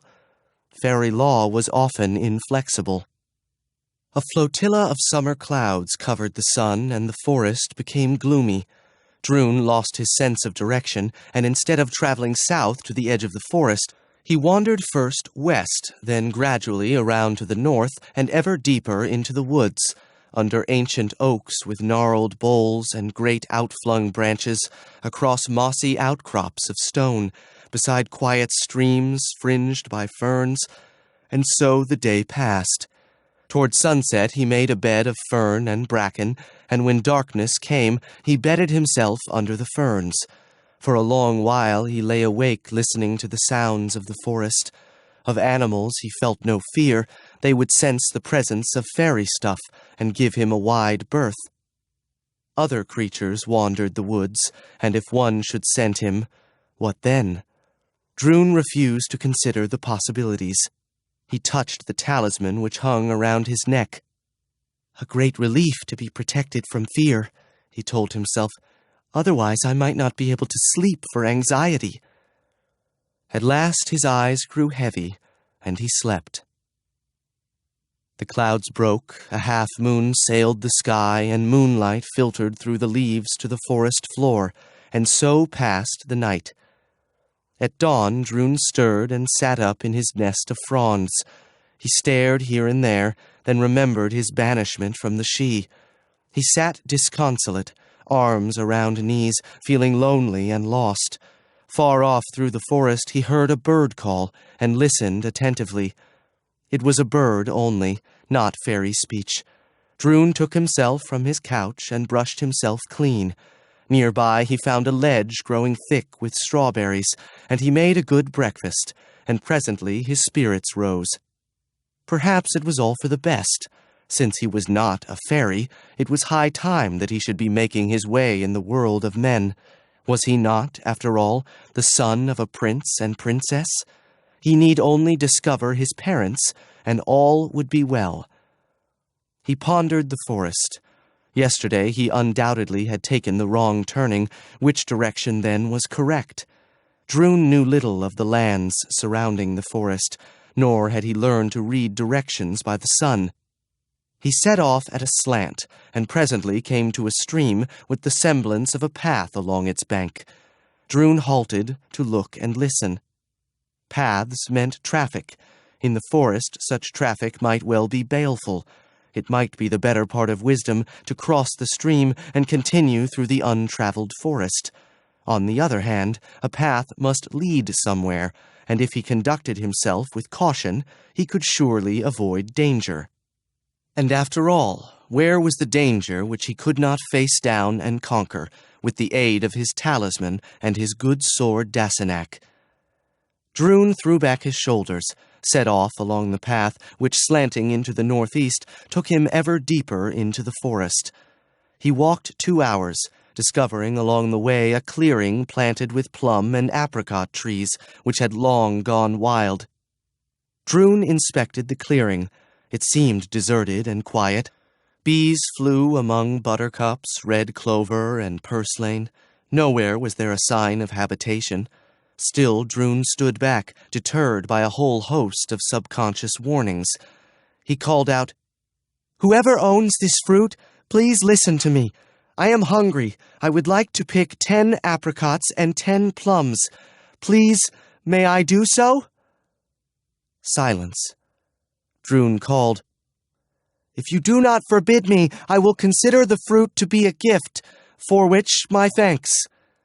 From behind a tree, not 30 feet away, hopped a troll, with a narrow forehead and a great red nose, from which sprouted a mustache of nose hairs. He carried a net and a wooden pitchfork. "Thief! I forbid you my fruit. Had you plucked a single apricot, your life would have been mine. I would have captured you and fattened you on apricots and sold you to the ogre Arbogast. For 10 apricots and 10 plums, I demand a copper penny." "A good price for fruit otherwise going to waste," said Drun. "Will you not be paid with my thanks?" "Thanks put no turnips in the pot. A copper coin or dine on grass." "Very well," said Drun. He took the copper coin from his purse and tossed it to the troll, who gave a grunt of satisfaction. 10 apricots, 10 plums, no more, and it would be an act of greed to select only the choicest. Drun picked 10 good apricots and 10 plums, while the troll counted the score. When he plucked the last plum, the troll shouted, "No more! Be off with you!" Drun sauntered along the trail eating the fruit. When he had finished, he drank water from the stream and continued along the way. After half a mile, he stopped, tapped the purse. When he looked inside, the penny had returned. The stream widened to become a pond, shaded under 4 majestic oaks. Drun pulled some young rushes, washed their crisp white roots. He found cress and wild lettuce, and made a meal of the fresh, sharp salad, then continued along the path. The stream joined a river. Drun could proceed no further without crossing one or the other. He noticed a neat wooden bridge spanning the stream, but again, impelled by caution, he halted before setting foot on the structure. No one could be seen, nor could he discover any evidence that passage might be restricted.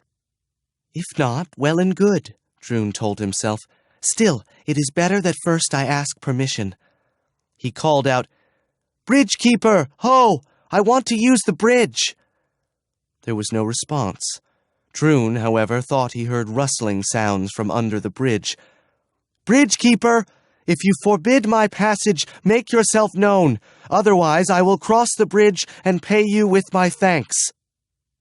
From the deep shade under the bridge hopped a furious troll, wearing purple fustian.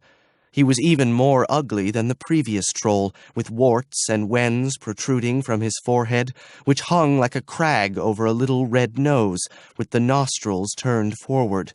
What is all this yammer? Why do you disturb my rest? I want to cross the bridge. Set a single foot upon my valuable bridge, and I will put you in my basket. To cross this bridge, you must pay a silver florin. That is a very dear toll. No matter. Pay as do all decent folk, or turn back the way you have come. If I must, I must. Droon opened his purse, took out the silver florin, and tossed it to the troll, who bit at it and thrust it into his pouch. Go your way, and in the future make less noise about it. Droon crossed the bridge and continued along the path. For a space the trees thinned, and sunlight warmed his shoulders to cheerful effect. It was not so bad, after all, being footloose and independent, especially with a purse which retrieved money spent unwillingly. Droon now tapped the purse, and the coin returned, marked by the troll's teeth. Droon went on his way, whistling a tune. Trees again shrouded the path. To one side a knoll rose steeply above the path from a thicket of flowering myrtle and white dimbleflower. A sudden, startling outcry. Out on the path behind him sprang two great black dogs, slavering and snarling. Chains constrained them. They lunged against the chains, jerking, rearing, gnashing their teeth. Appalled, Droon jumped around, Dasenak in hand, ready to defend himself. Cautiously he backed away, but with a great roar 2 more dogs, as savage as the first pair, lunged at his back, and Droon had to jump for his life. He found himself trapped between 2 pairs of raving beasts, each more anxious than his fellows to snap the chain and hurl himself at Droon's throat. Droon bethought himself of his talisman. "Remarkable that I am not terrified," he told himself in a quavering voice. "Well then, I must prove my mettle and kill these horrid creatures." He flourished his sword, Dasenak. "Dogs, beware! I am ready to end your evil lives!" From above came a peremptory call. The dogs fell silent and stood rigid in ferocious attitudes. Droon looked up to see a small house built of timbers on a ledge 10 feet above the road. On the porch stood a troll who seemed to combine all the repulsive aspects of the first 2. He wore snuff-brown garments, black boots with iron buckles, and an odd conical hat tilted to one side. He called out furiously, "Harm my dogs at your peril! So much as a scratch, and I will truss you in ropes and deliver you to Arbogast." "Order the dogs from the path," cried Droon. "I will gladly go my way in peace." "It is not so easy. You disturbed their rest, and mine as well, with your whistling and chirrups. You should have passed more quietly. Now you must pay a stern penalty, a gold crown at the very least."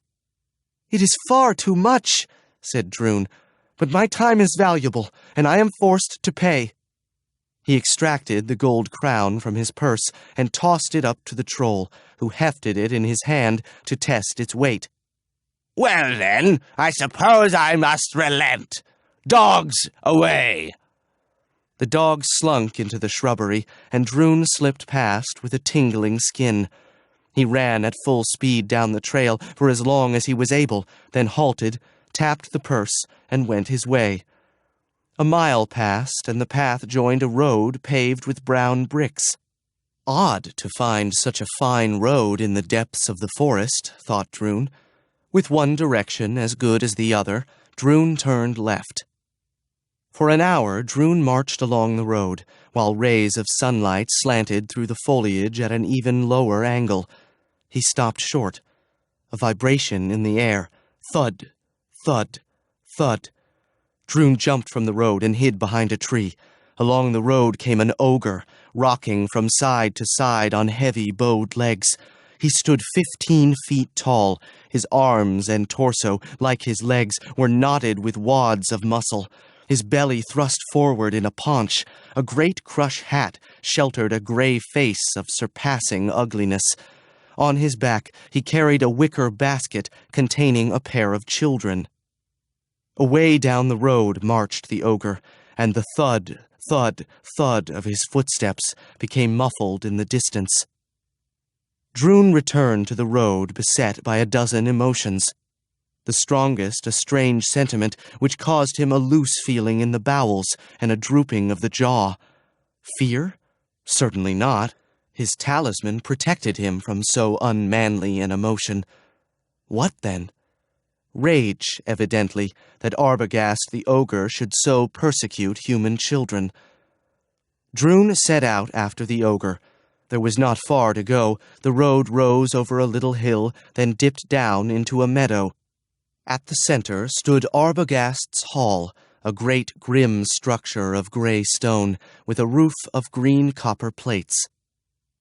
Before the hall the ground had been tilled and planted with cabbage, leeks, turnips, and onions, with currant bushes growing to the side. A dozen children, aged from 6 to 12, worked in the garden under the vigilant eye of an overseer boy, perhaps 14 years old. He was black-haired and thick-bodied, with an odd face, heavy and square above, then slanting into a foxy mouth and a small, sharp chin. He carried a rude whip, fashioned from a willow switch with a cord tied to the end. From time to time, he cracked the whip to urge greater zeal upon his charges. As he stalked around the garden, he issued orders and threats.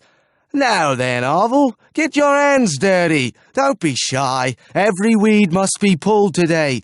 Bertrude, do you have problems? Do the weeds evade you? Quick now, the task must be done.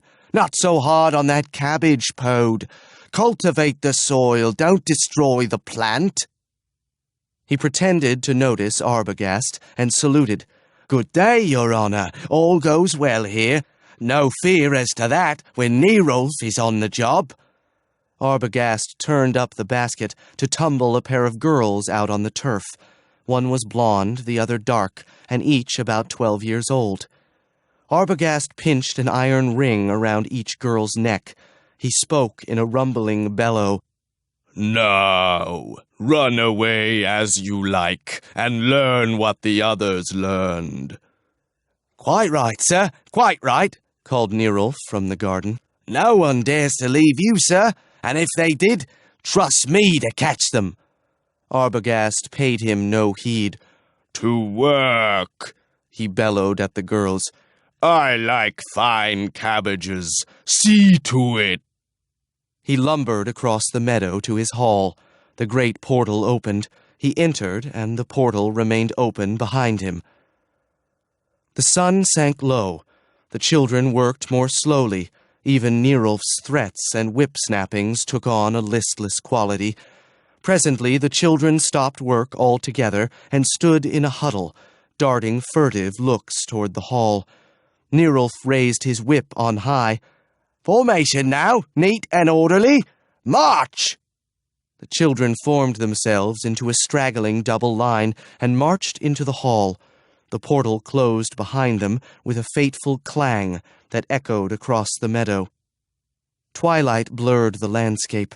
From windows high at the side of the hall came the yellow light of lamps.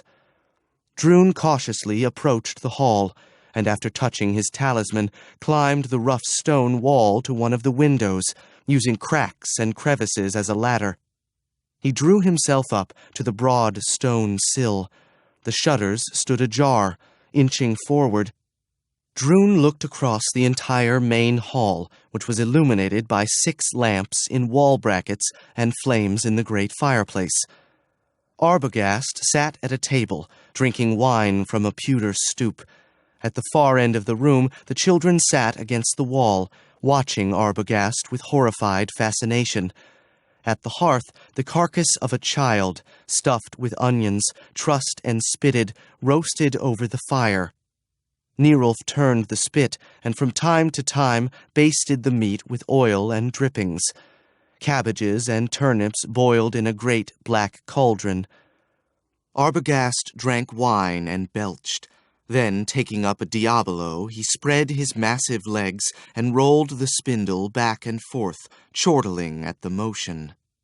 The children sat huddled, watching with wide eyes and lax mouths. One of the small boys began to whimper. Arbogast turned him a cold glance. Nerulf called out in a voice pointedly soft and melodious, "Silence, Daffin!" In due course, Arbogast made his meal, throwing bones into the fire while the children dined on cabbage soup.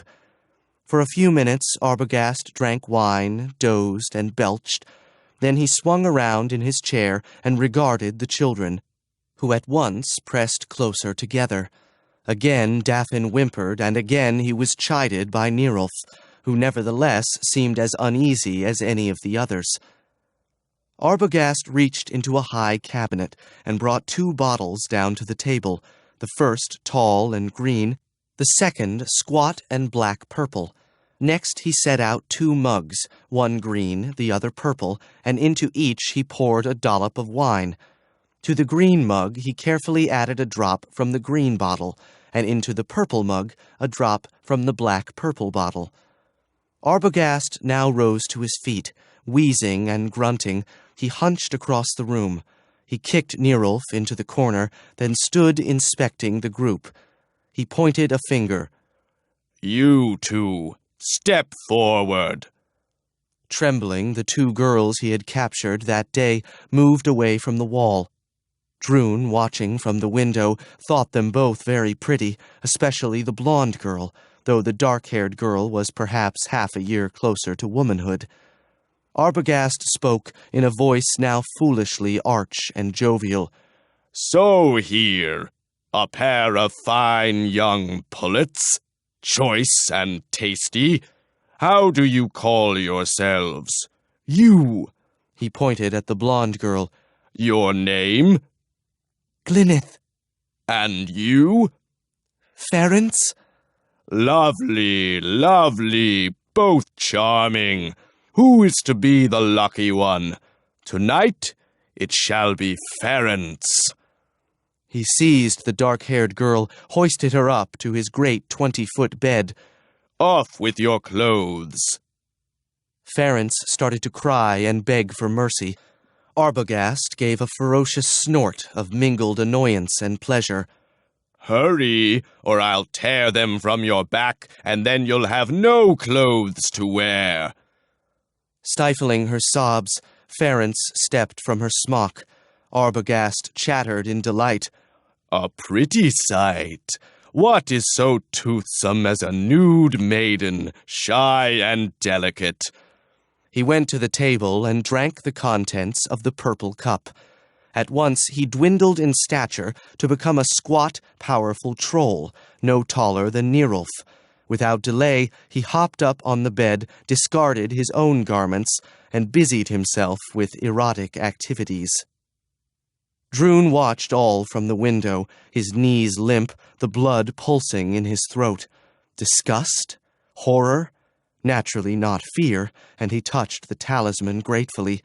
Nonetheless, the emotion, whatever its nature, had a curiously debilitating effect. Arbogast was indefatigable. Long after Ference became limp, he continued his activity. Finally, he collapsed upon the couch with a groan of satisfaction and instantly fell asleep. Drun was visited by an amusing notion, and insulated from fear, was not thereby deterred. He lowered himself to the top of Arbogast's high-backed chair and jumped down to the table. He poured the contents of the green cup out on the floor, added new wine, and 2 drops from the purple bottle. He then climbed back to the window and hid behind the curtain. The night passed, and the fire burned low. Arbogast snored. The children were silent, save for an occasional whimper. The gray light of morning seeped through the windows. Arbogast awoke. He lay for a minute, then hopped to the floor. He visited the privy, voided, and returning, went to the hearth where he blew up the fire and piled on fresh fuel. When the flames roared and crackled, he went to his table and, climbing upon the chair, took up the green mug and swallowed its contents. Instantly, by virtue of the drops which Drun had mixed into the wine, he shrank in size until he was only a foot tall. Drun at once leapt down from the window, to chair, to table, to floor. He drew his sword and cut the scurrying, squawking creature into pieces. These pieces squirmed and struggled and sought to join themselves, and Drun could not relax from his work. Glyneth ran forward and, seizing the fresh-cut pieces, threw them into the fire, where they burnt to ash and so were destroyed. Meanwhile, Drun placed the head into a pot and clapped on the cover, whereupon the head tried to pull itself out by means of tongue and teeth. The remaining children came forward. Drun, wiping his sword on Arbogast's greasy crush hat, said, "You need fear no more harm. Arbogast is helpless." Nerulf licked his lips and stalked forward. "And who, may I ask, are you?" "My name is Drun. I am a chance passerby." "I see." Nerulf drew a deep breath and squared his meaty shoulders. He was, thought Drun, a person not at all prepossessing, with his coarse features, thick mouth, pointed chin, and narrow black eyes. "Well then," said Nerulf, "please accept our compliments. It was exactly the plan I was about to carry out myself, as a matter of fact. Still, you made quite a decent job of it. Now, let me think. We've got to reorganize. How shall we proceed? First, this mess must be cleaned. Poed and lewed, mops and buckets. A good job now. I don't want to see a single smear when you're done. Drun, you can help them. Gretina, Zoel, Glyneth, Bertrude, explore the larder, bring out the best, and prepare us all a fine breakfast. Lossamy and Fulp, carry all of Arbogast's clothes outside, also the blankets, and perhaps the place will smell better." While Nerulf issued further orders, Drun climbed to the tabletop. He poured an ounce of wine into both green and purple mugs and added to each a drop from the appropriate bottle. He swallowed the green potion and at once became 12 feet tall. He jumped to the floor and seized the astonished Nerulf by the iron ring around his neck. From the table, Drun brought the purple potion and thrust it into Nerulf's mouth. "Drink!" Nerulf attempted to protest, but was allowed no choice. "Drink!" Nerulf gulped the potion and shrank to become a burly imp about 2 feet tall. Drun prepared to resume his ordinary size, but Glyneth stopped him. "First remove the iron rings from about our necks." One by one, the children filed past Drun. He nicked the metal with his blade Dasenak, then twisted once, twice, and broke the rings apart. When all had been liberated, Drun reduced to his normal height. With great care, he wrapped the 2 bottles and tucked them into his pouch. The other children, meanwhile, had found sticks and were beating Nerulf with intense satisfaction. Nerulf howled, danced, and begged for mercy, but found none, and was beaten until he was black and blue. For a few moments, Nerulf was allowed surcease, until one of the children was reminded anew of some past cruelty, and Nerulf was beaten again. The girls declared themselves willing to prepare a bountiful feast of ham and sausages, candied currants, partridge pie, fine bread and butter, and gallons of Arbogast's best wine, but they refused to start until the fireplace was cleared of ash and bones, all too vivid mementos of their servitude. Everyone worked with a will, and soon the hall was comparatively clean. At noon a great banquet was served.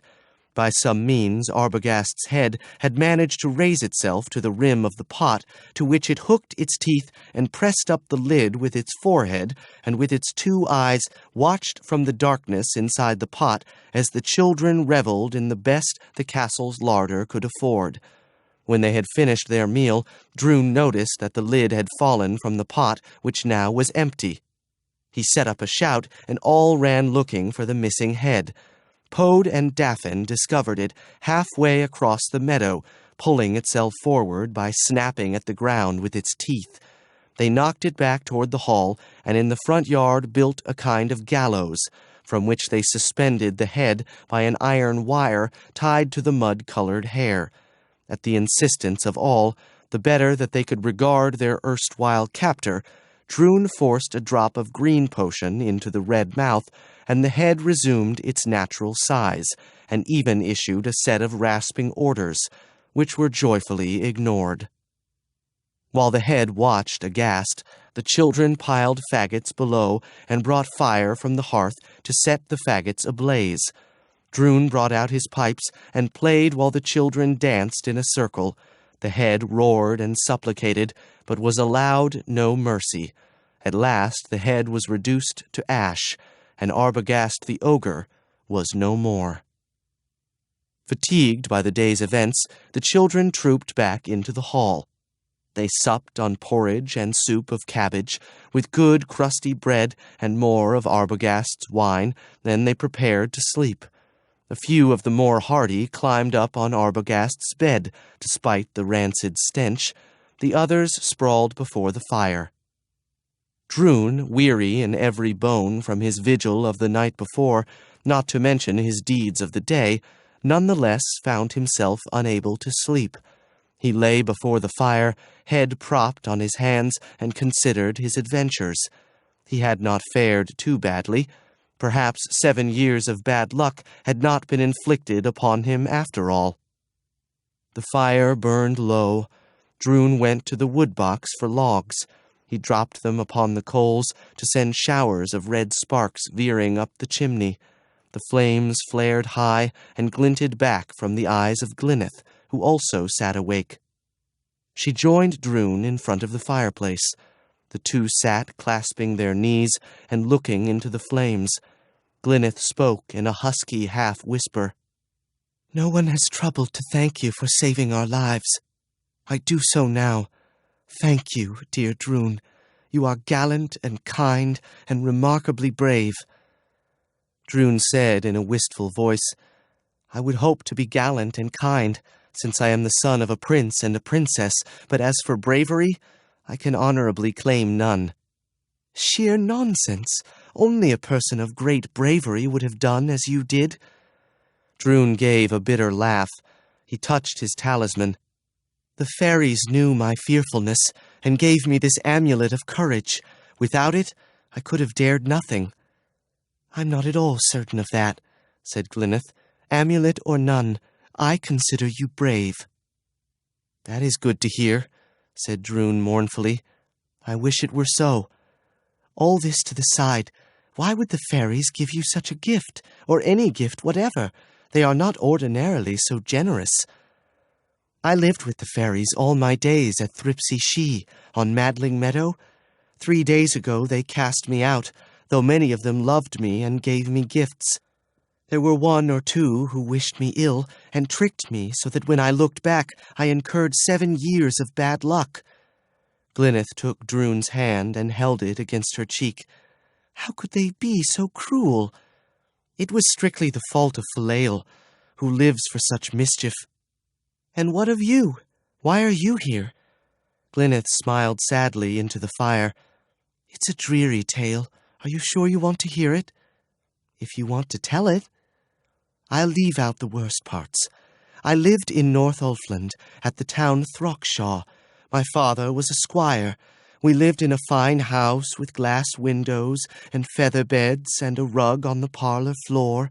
There were eggs and porridge for breakfast, sausages and roasted pullets at noon dinner, and a good soup for supper, with a salad of garden greens. Count Yulk ruled the land from Castle Sveg. He was at war with the Ska, who already had settled the foreshore. To the south of Throckshaw is Politets, a pass through the Teach-Tak-Teach into De Hout, and a place coveted by the Ska. Always the Ska put pressure on us. Always Count Yulk drove them back.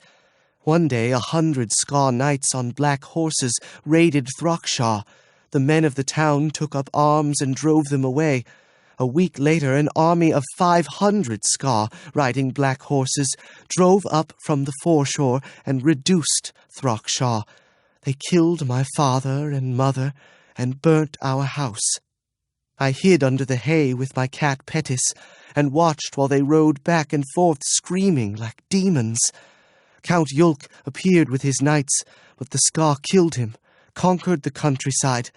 and perhaps politics as well.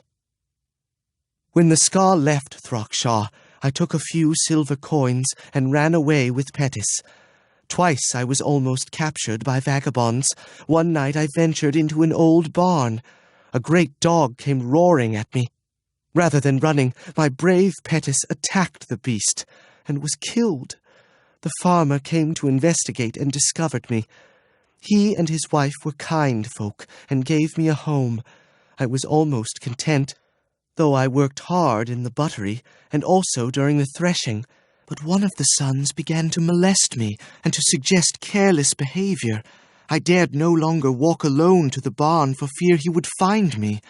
One day a procession came by. They called themselves Relics of Old Gaul, the ancient kingdom comprising all of North Hybris and the Hesperian Islands, and were on pilgrimage to a celebration at Godwine Foyri, the ruins of Old Gaul's capital at the edge of the great forest, over the Teach-Tak-Teach and into Dehout. I joined them and so left the farmhouse. We crossed the mountains in safety and came to Godwine Foyri. We camped at the edge of the ruins, and all was well until the day before Midsummer's Eve, when I learned of the celebrations and what would be expected of me. The men wear the horns of goats and elk, nothing more. They paint their faces blue and their legs brown. The women plait the leaves of ash trees into their hair and wear cinctures of 24 rowan berries about their waists. Each time a woman consorts with a man, he breaks one of her berries, and whichever woman first breaks all her berries is declared the incarnation of the love goddess Sob.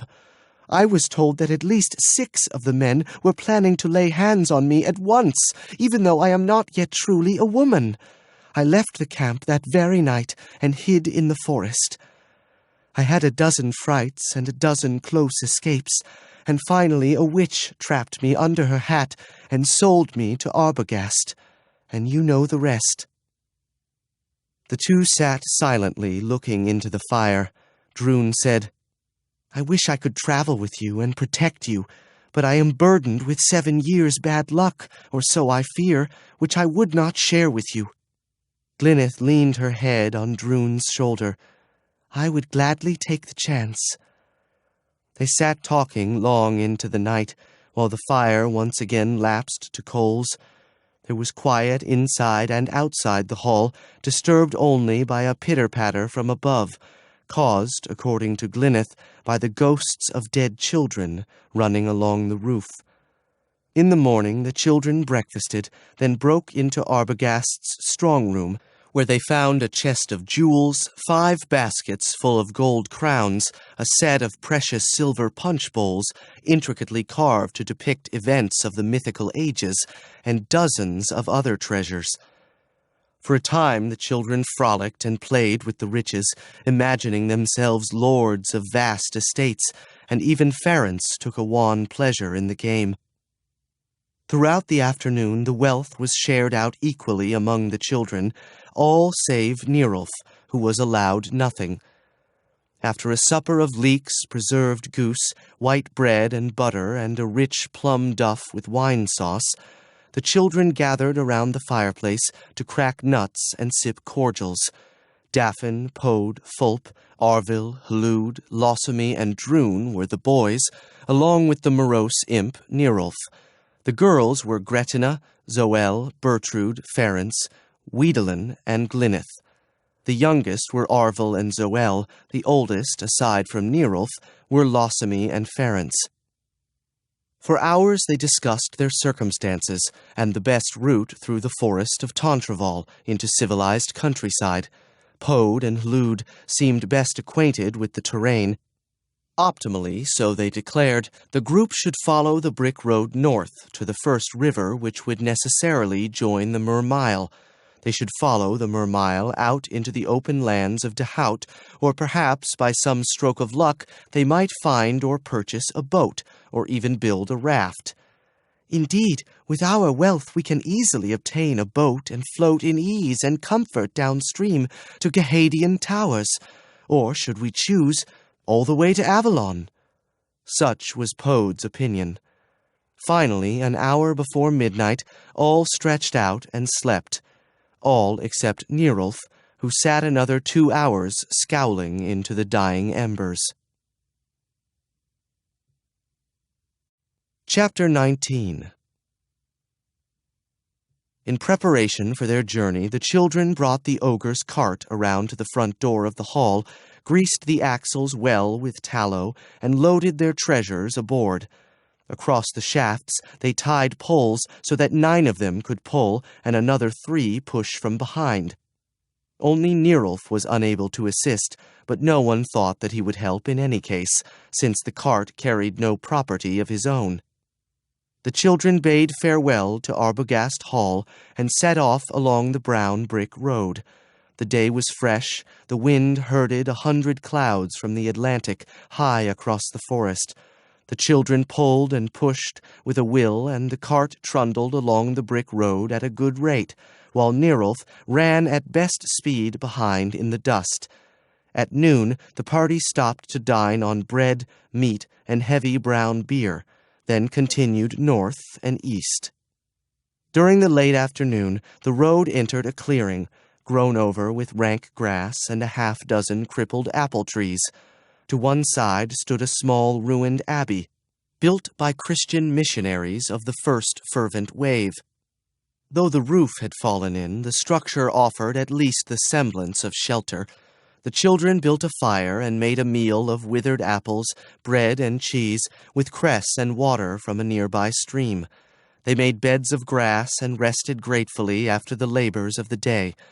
All were happy and confident. Luck seemed to have turned their way. The night passed without incident. In the morning, the group prepared to set off along the road. Nerulf approached Drun, head bowed and hands clasped across his chest. Sir Drun, let me say that the punishment you have visited upon me was well deserved. I never realized my arrogance until I was forced to do so, but now my faults have been revealed to me in sharpest detail. I believe that I have learned my lesson, and that I am a new person, decent and honorable. Therefore, I ask that you restore me to my natural condition, so that I may push the cart. I want none of the treasure, I deserve none, but I want to help the others arrive to safety with their valuables. If you see fit not to grant my request, I shall understand and harbor no ill feelings. After all, the fault was mine alone. Still, I am heartily tired of running full speed all day in the dust, tripping over pebbles, fearful of drowning in puddles. What will you tell me, Sir Drun? Drun listened without sympathy. Wait until we reach civilized safety. Then I'll restore you to size. Ah, Sir Drun, do you not trust me? Cried Nerulf. In that case, let us part company here and now, since I cannot survive another day of running and bounding behind the cart. Proceed along the road to the Great Mermile, and follow its banks to Gahadian Towers. The best of luck to all of you. I will follow at my own pace. Nerulf wiped his eyes with a dirty knuckle. Sometime you may be sauntering through a carnival in your fine clothes and chance to notice a mannequin beating a drum or performing ludicrous antics. If so, please spare the poor fellow a penny, as it might be your old companion Nerulf. If, of course, I survive the beasts of Tondreval. Drun considered a long moment. You have truly repented of your past conduct? I despise myself, cried Nerulf. I look back upon the old Nerulf with disdain. In that case, there is no point in prolonging your punishment. Drun poured a drop from the green bottle into a cup of water. Drink this, resume your proper condition, become a true comrade to the rest of us, and perhaps you will profit in the end. Thank you, Sir Drun. Nerulf drank the potion and expanded to become his old burly self. Quick as a wink, he leapt upon Drun, threw him to the ground, tore away his sword Dasenak, and buckled it around his own thick waist. Then he took the green bottle and the purple bottle and flung them against a stone, so that they shattered and all their contents were lost. "There will be no more of that foolishness," declared Nerulf. "I am the largest and strongest, and once again I am in power." He kicked Drun. "To your feet!"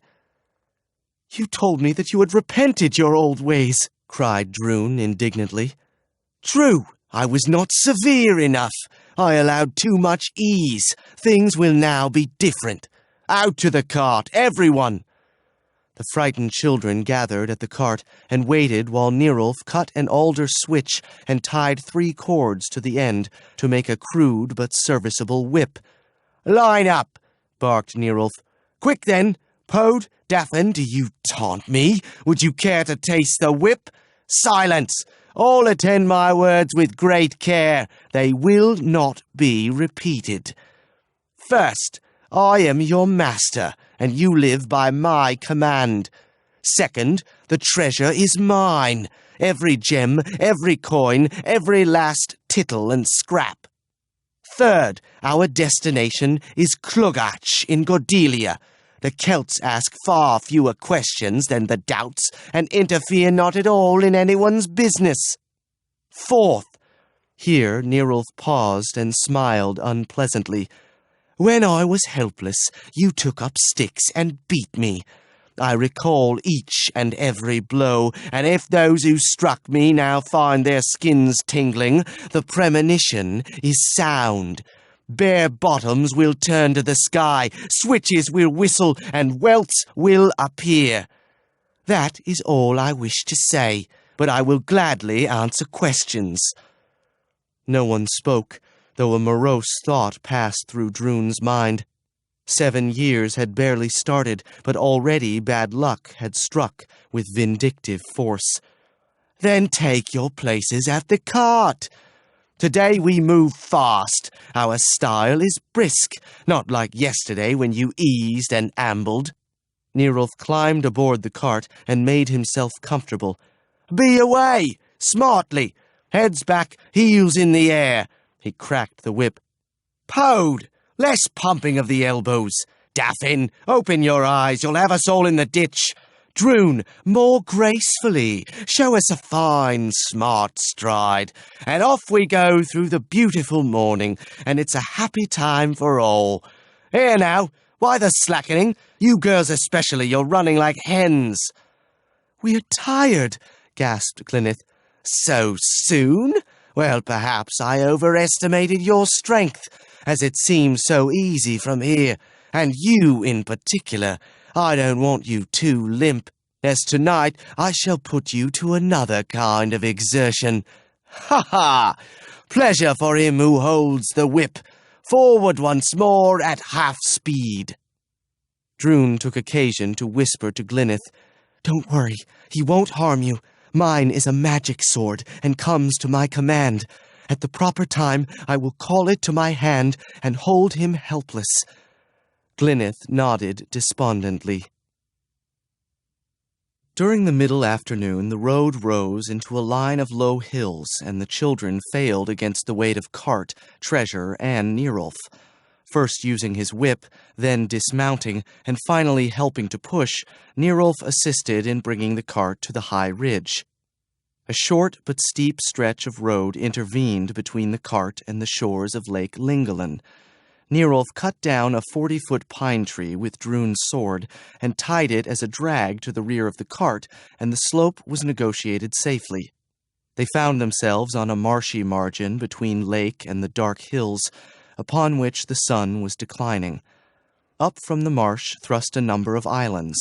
One of them served as refuge for a gang of bandits. Their lookouts had already taken note of the cart. Now they sprang from ambush. The children, for an instant paralyzed, fled in all directions. As soon as the bandits discovered the nature of their booty, they gave up all thought of pursuit. Drun and Glyneth fled together along the road to the east. They ran until their chests hurt and cramps bound their legs. Then they threw themselves into the tall grass beside the road to rest. An instant later, another fugitive flung himself down beside them. Nerulf. Droon sighed. 7 years bad luck. Will it always be this bad? Stop that insolence, hissed Nerulf. I am still in command, in case you are uncertain. Now stand up. What for? I'm tired. No matter. My great treasure has been lost. Still, it's just possible that a few gems are hidden about your person. On your feet. You too, Glyneth. Droon and Glyneth rose slowly. In Droon's pouch, Nerulf discovered the old purse and turned it out into his hand. He grunted in disgust. A crown, a florin, a penny, just barely better than nothing. He cast the old purse to the ground. With quiet dignity, Droon picked it up and restored it to his pouch. Nerulf searched Glyneth's person, his hands lingering along the contours of her fresh young body, but he found no objects of value. Well, let's go on for a bit. Perhaps we'll find shelter for the night. The three walked along the road, watching over their shoulders for signs of pursuit, but none appeared. The woodland became extremely heavy and dark. The three, despite fatigue, moved along the road at good speed, and presently emerged once again on open lands beside the marsh. The setting sun shone from beyond the hills, along the underside of clouds sailing across the lake. They cast an unreal dark golden light over the marsh. Nerulf noticed a small promontory, almost an island, protruding 50 yards into the marsh, with a weeping willow tree at its highest point. Nerulf turned upon Droon a look of lowering menace. Glyneth and I will spend the night here, he announced. You go elsewhere, starting now, and never come back. And consider yourself lucky, since I have you to thank for my beatings. Go! With that, he went to the edge of the marsh, and using Droon's sword, began to cut rushes for a bed. Droon went off a few yards and stopped to think. He could recover Dasenak at any time, but to no great effect. Nerulf could run away until he found a weapon, large stones, a long cudgel, or he could merely step behind a tree and challenge Droon to come at him. In all cases, Nerulf, with his size and strength, could overpower Droon and kill him, if so he chose. Nerulf, looking up, saw Droon and cried out, Did I not order you to go? He made a run at Droon, who quickly retreated into the dense woods. Here he found a dead branch and broke it to make a stout cudgel 4 feet long. Then he returned to the marsh. Nerulf had waded out to where the reeds grew thick and soft. Droon signaled to Glyneth. She ran to join him, and Droon gave her quick instructions. Nerulf looked up and saw the two standing together. He called out to Droon, What are you doing here? I told you to leave and never return. You disobeyed me, and I now sentence you to death. Glyneth saw something rise from the marsh behind Nerulf. She shrieked and pointed her finger. Nerulf uttered a scornful laugh. Do you think you can fool me with that old trick? I am somewhat more... He felt a soft touch on his arm, and looking down saw a long-fingered gray hand with knobby knuckles and a clammy skin. Nerulf stood rigid. Then, as if forced against his will, he looked around to discover himself face to face with a Heceptor. He uttered a strangled yell, and staggering backward, flourished the sword Dasenak, with which he had been cutting reeds. Droon and Glyneth fled away from the lakeshore to the road, where they halted and looked back. Out on the marsh, Nerulf backed slowly away from the advancing Heceptor, who menaced him with arms on high, hands and fingers angled downwards. Nerulf tried to make play with the sword and pierced the Heceptor's shoulder to elicit a hiss of sad reproach. The time had come. Droon called, Dasenak, to me! The sword jerked from Nerulf's fingers and flew across the marsh to Droon's hand. Somberly, he tucked it into its scabbard. The Heceptor lurched forward, enfolded Nerulf, and bore him screaming down into the muck. With darkness upon them and the stars appearing in profusion, Droon and Glyneth climbed to the top of a grassy knoll a few yards from the road. They gathered armfuls of grass, made a pleasant bed, and stretched out their weary bodies. For half an hour they watched the stars, big and softly white. Presently they became drowsy and huddled together, slept soundly until morning. After 2 comparatively uneventful days of travel, Droon and Glyneth arrived at a broad river, which Glyneth felt must surely be the Mermile itself. A massive stone bridge spanned the river, and here the ancient brick road came to an end.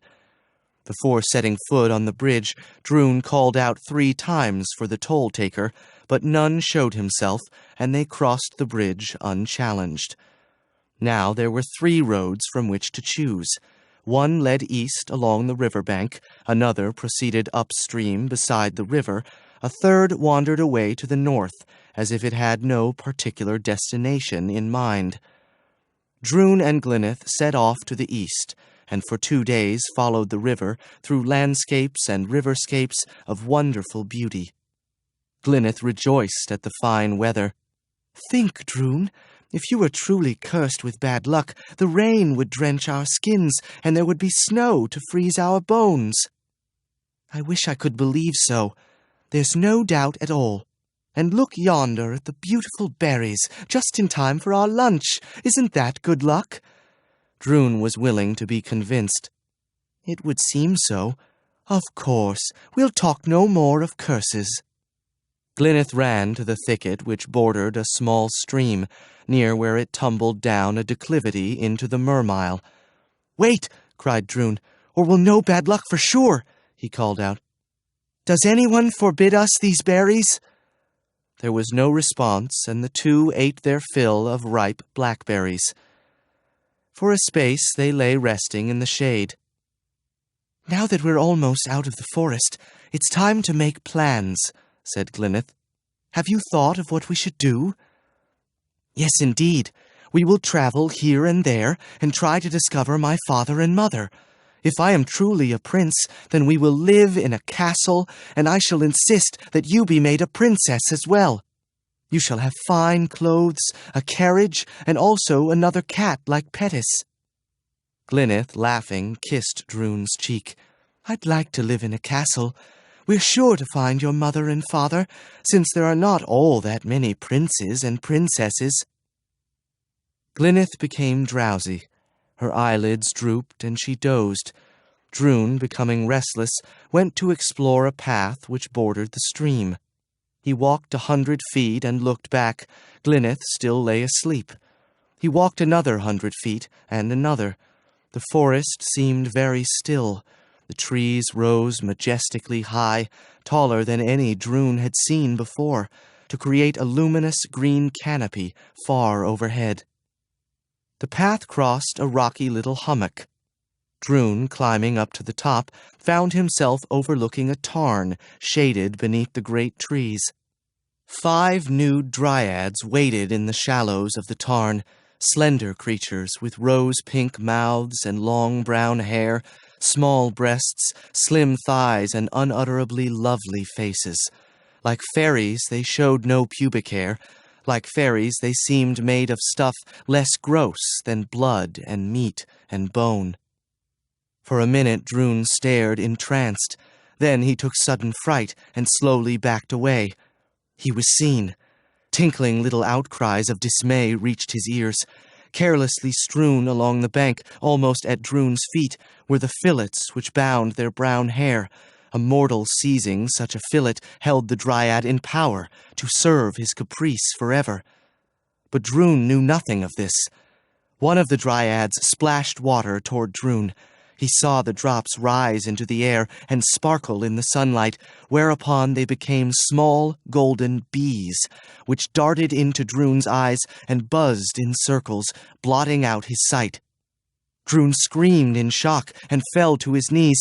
"Fairies, you have blinded me! I only chanced on you by mistake! Do you hear me?" Silence, only the sound of leaves stirring in the afternoon airs. "Fairies!" cried Drun, tears running down his cheeks. "Would you blind me for so small an offense?" Silence, definite and final. Drun groped back along the trail, guided by the sound of the little stream. Halfway along the trail he met Glyneth, who, awakening and seeing no Drun, had come to find him. Instantly she recognized his distress and ran forward. "Drun, what is the trouble?" Drun took a deep breath and tried to speak in a courageous voice, which, despite his efforts, quavered and cracked. "I went along the trail. I saw 5 dryads bathing in a pool. They splashed bees into my eyes, and now I can't see." In spite of his talisman, Drun could barely restrain his grief. "Oh, Drun!" Glyneth came close. "Open your eyes wide. Let me look." Drun stared toward her face. "What do you see?" Glyneth said haltingly, "Very strange. I see circles of golden light, one around the other, with brown in between. It's the bees! They filled my eyes with buzzing and dark honey." "Drun, dearest Drun." Glyneth hugged him and kissed him and used every endearment she knew. "How could they be so wicked?" "I know why," he said bleakly. 7 years bad luck. I wonder what will happen next. You had better go away and leave me." "Drun, how can you say such a thing? So that if I fall in a hole, you need not fall in too." "Never would I leave you." "That is foolishness. This is a terrible world, so I am discovering. It is all you can do to care for yourself, let alone me." "But you are the one I love most in all the world. Somehow we'll survive. When the 7 years is over, there'll be nothing left but good luck forever." "But I'll be blind," cried Drun, again with a quaver in his voice. "Well, that's not sure either. Magic blinded you. Magic will cure you. What do you think of that?" "I hope you're right." Drun clutched his talisman. "How grateful I am for my bravery, even though I can't be proud of it. I suspect that I am a fearful coward at heart. Amulet or none, you are the brave Drun, and one way or another, we shall get on in the world." Drun reflected a moment, then brought out his magic purse. "Best that you carry this. With my luck, a crow will swoop down and carry it away." Glyneth looked into the purse and cried out in amazement. "Nerulf emptied it. Now I see gold and silver and copper. It is a magic purse, and we never need fear poverty so long as the purse is safe." Glyneth tucked the purse into her bodice. "I'll be as careful can be." She looked up the trail. "Perhaps I should go to the pool and tell the dryads what a terrible mistake they made. You'd never find them. They are as heartless as fairies, or worse. They might even do mischief on you. Let's leave this place." Late in the afternoon, they came upon the ruins of a Christian chapel, constructed by a missionary now long forgotten. To the side grew a plum tree and a quince tree, both heavy with fruit. The plums were ripe. The quince, though of a fine color, tasted acrid and bitter. Glyneth picked a gallon of plums, upon which they made a somewhat meager supper. Glyneth piled up grass for a soft bed among the toppled stones, while Drun sat staring out across the river. "I think the forest is thinning," Glyneth told Drun. "It won't be long before we're safe among civilized folk. Then we'll have bread and meat to eat, milk to drink, and beds to sleep in." Sunset flared over the forest of Tantreval, then faded to dusk. Drun and Glyneth went to their bed. They became drowsy and slept. Somewhat before midnight, the half-moon rose, cast a reflection on the river, and shone in Glyneth's face, awakening her. She lay warm and drowsy, listening to the crickets and frogs. A far drumming sound caught her ear. It grew louder, and with it the jingle of chain and the squeak of saddle leather. Glyneth raised up on her elbow to see a dozen horsemen come pounding along the river road. They crouched low in their saddles, with cloaks flapping behind. Moonlight illuminated their antique gear and black leather helmets with flaring earpieces. One of the riders, head almost into his horse's mane, turned to look toward Glyneth. Moonlight shone into his pallid face. Then the ghostly cavalcade was away. The drumming died into the distance and was gone. Glyneth sank back into the grass and at last slept. At dawn, Glyneth roused herself quietly and tried to strike a hot spark from a piece of flint she had found, and so to blow up a fire, but met no success. Drun awoke. He gave a startled cry, which he quickly stifled. Then, after a moment, he said, "It's not a dream after all." Glyneth looked in Drun's eyes. "I still see the golden circles." She kissed Drun. "But don't brood. We'll find some way to cure you. Remember what I said yesterday? Magic gives, magic takes." "I'm sure that you are right." Drun's voice was hollow. "In any case, there's no help for it." He rose to his feet and almost immediately tripped on a root and fell. Throwing out his arms, he caught the chain where hung his amulet and sent both chain and amulet flying. Glyneth came on the run. "Are you hurt? Oh, your poor knee. It's all bleeding from the sharp stone." "Never mind the knee," croaked Drun. "I've lost my talisman. I broke the chain and now it's gone." "It won't run away," said Glyneth in a practical voice. "First, I'll bandage your knee, and then I'll find your talisman." She tore a strip from her petticoat and washed the scratch with water from a little spring. "We'll just let that dry, then I'll wrap it nicely in a bandage, and you'll be as frisky as ever. Glyneth, find my talisman, please. It's something which must not be put off.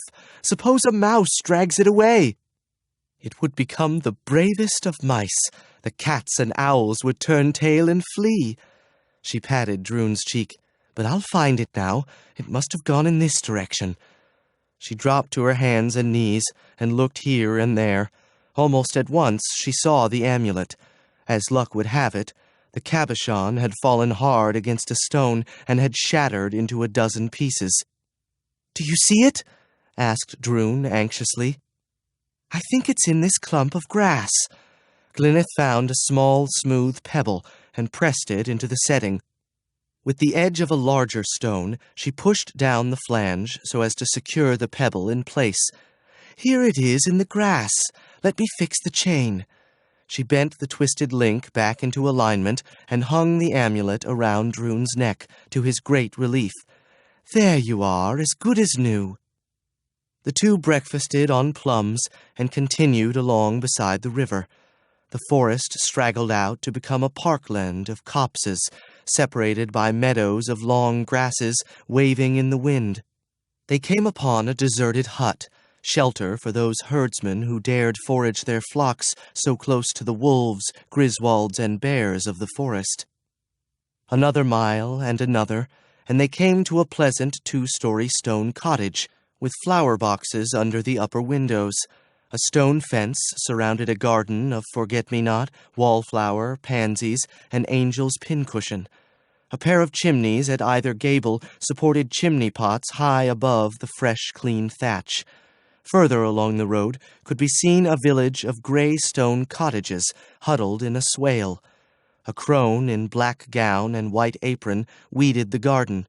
She paused to watch Drun and Glyneth approach, then gave her head a shake and returned to work. As Glyneth and Drun neared the gate, a plump and pretty woman of mature years stepped out upon the little porch. "Well then, children, what are you doing so far from home?" Glyneth answered, "I'm afraid, mistress, that we're vagabonds. We have neither home nor family."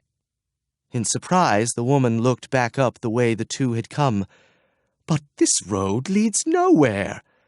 "We've just come from the forest of Tantreval." "Then you bear charmed lives. What are your names? You may call me Dame Melissa." "I am Glyneth, and this is Drun. The fairies sent bees into his eyes, and now he can't see." "Ah, a pity. They are often cruel.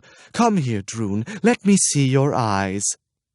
Drun stepped forward, and Dame Melissa studied the concentric rings of gold and amber. I know one or two trifles of magic, but not so much as a true witch, and I can do nothing for you. Perhaps you would sell us a bite of bread and cheese, Glyneth suggested. We've eaten only plums today and yesterday. Of course, and you need not think of payment. Didas, where are you?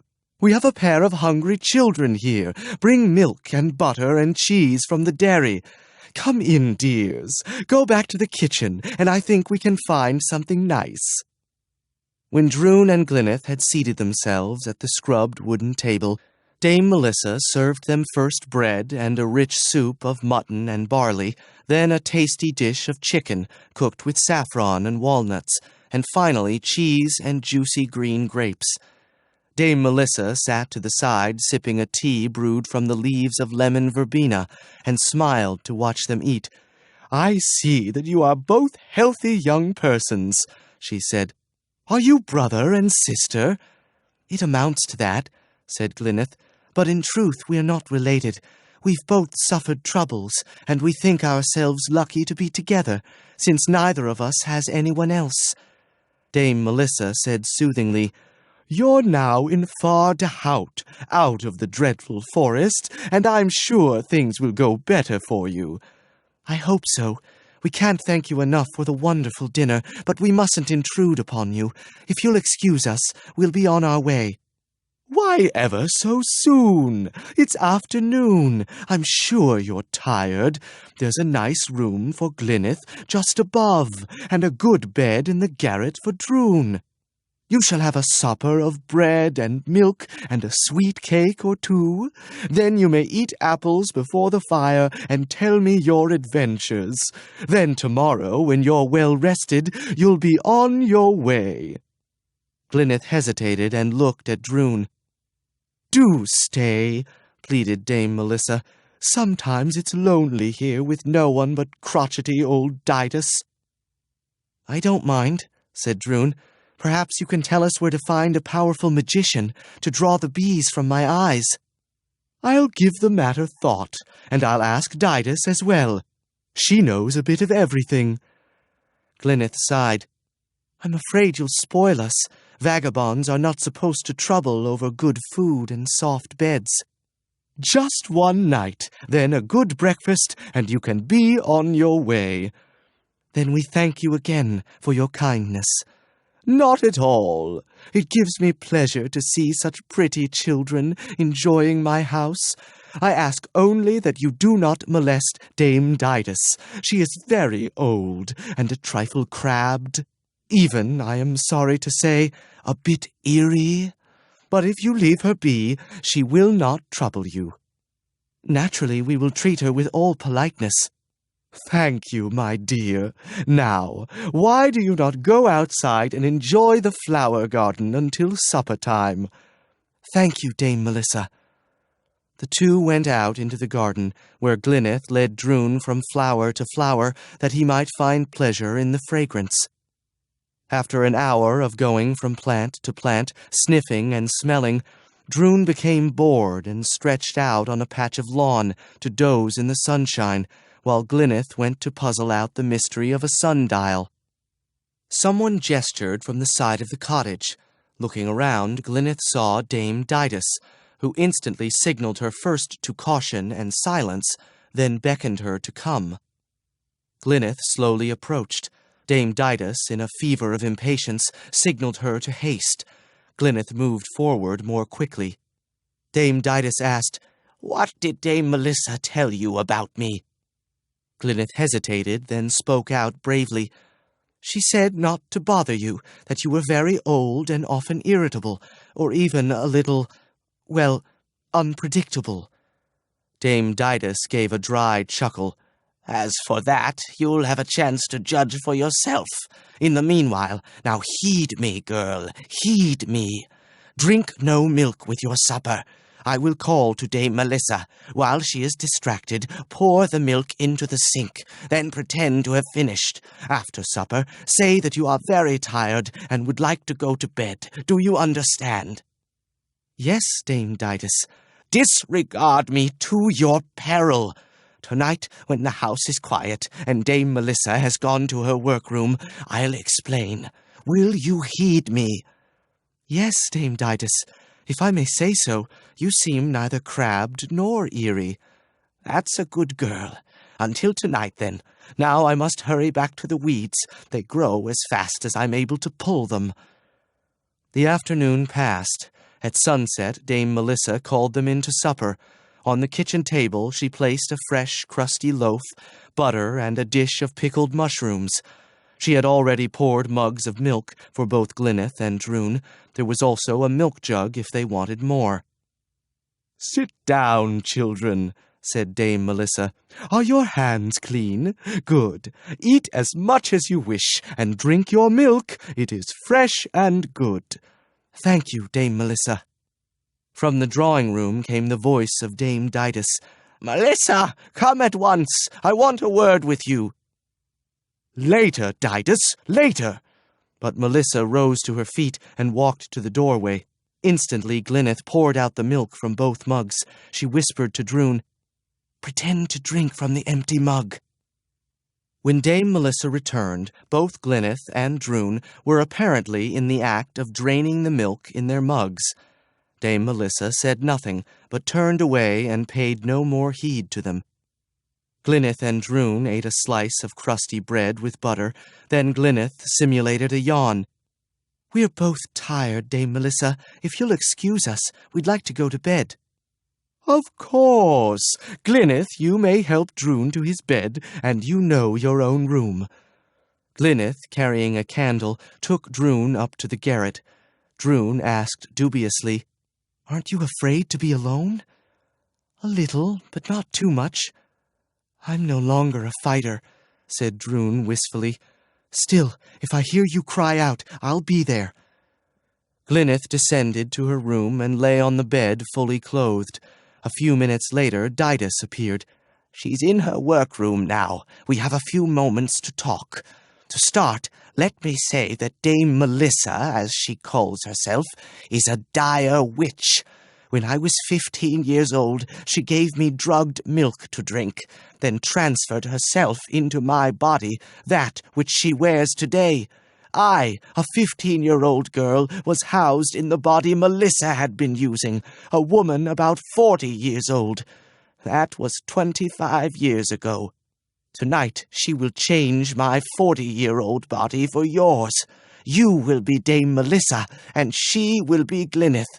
Only she will yield power, and you will end your days as a serving woman like me. Droon will be put to work carrying water from the river to her orchard. She is in her workroom now preparing the magic." "How can we stop her?" asked Glyneth in a shaking voice. "I want to do more than stop her," spat Didas. "I want to destroy her." "So do I, but how?" "Come with me, quick now." Didas and Glyneth ran out to the pigsty. A young pig lay on a sheet. "I've washed it and drugged it," said Didas. "Help me carry it upstairs." Once in Glyneth's room, they dressed the pig in a nightgown and a mob cap, and lay it on the bed, face to the wall. "Quick now," whispered Didas. "She'll be on her way. Into the closet." They had barely shut themselves in when they heard footsteps on the stairs. Dame Melissa, wearing a pink gown and carrying a red candle in each hand, entered the room. Above the bed, a pair of censers hung from hooks. Melissa touched fire to them, and smoldering, they gave off an acrid smoke. Melissa lay down on the bed beside the pig. She placed a black bar across her neck and the neck of the pig, then spoke an incantation. "I into thee, thou into me. Straightly and swiftly let the change be. Bezadiah!" There was a sudden, startled squealing as the pig discovered itself in the undrugged body of Melissa. Didas sprang from the closet, dragged the pig to the floor, and pushing the erstwhile Melissa to the wall, lay beside her. She arranged the black bar from across her neck to that of Melissa. She inhaled the smoke from the censers and uttered the incantation. "I into thee, thou into me. straightly and swiftly let the change be. Bezadiah! At once the pig's frightened squealing came from the body of the crone Didas. Melissa arose from the bed and spoke to Glyneth.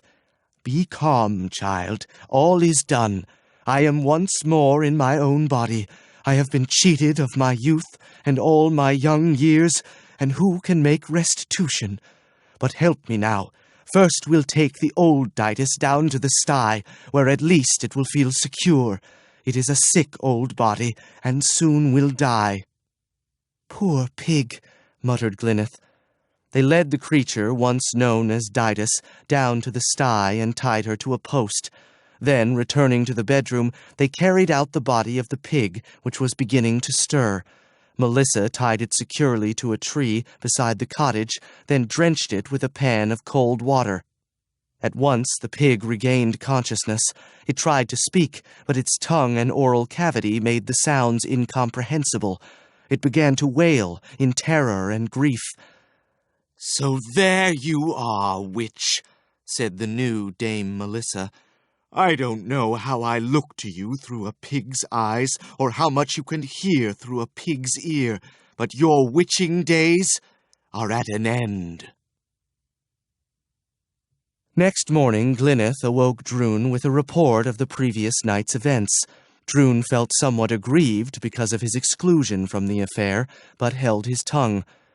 The legitimate Dame Melissa prepared a breakfast of fried perch, fresh from the river.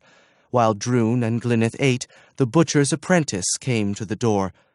"Dame Melissa, you have stock to sell?"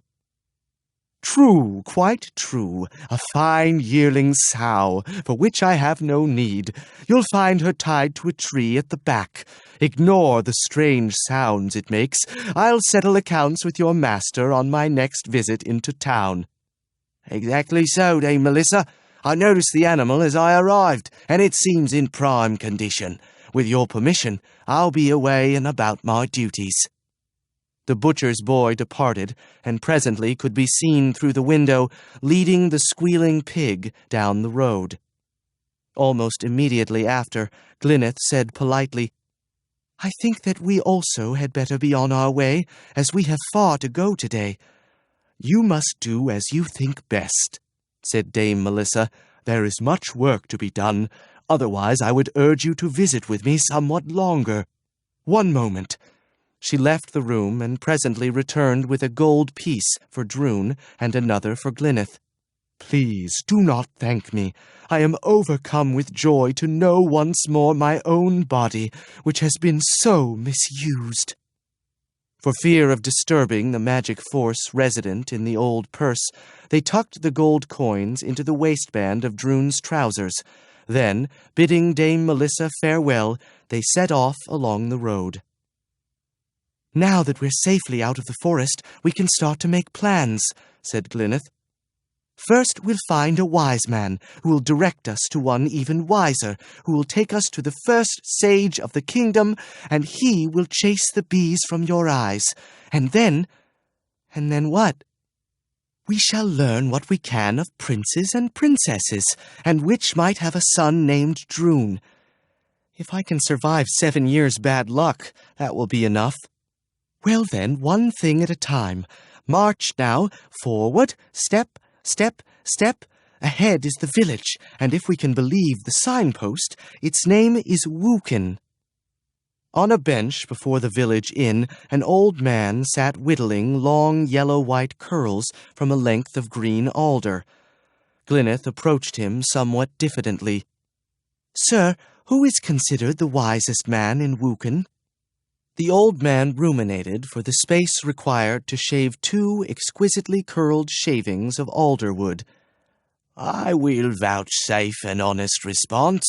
Mind you now, Woken appears placid and easy, but the forest of Tontrival looms nearby.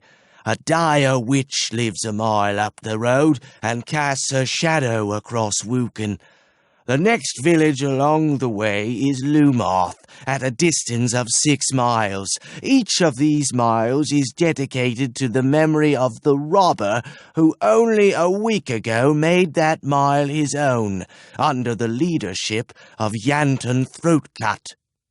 Last week, the 6 gathered to celebrate Yanton's name day, and they were captured by Numinante the Thief-Taker. At 3 Mile Crossroad, you will still discover our famous and most curious landmark, Old Six at a Gulp.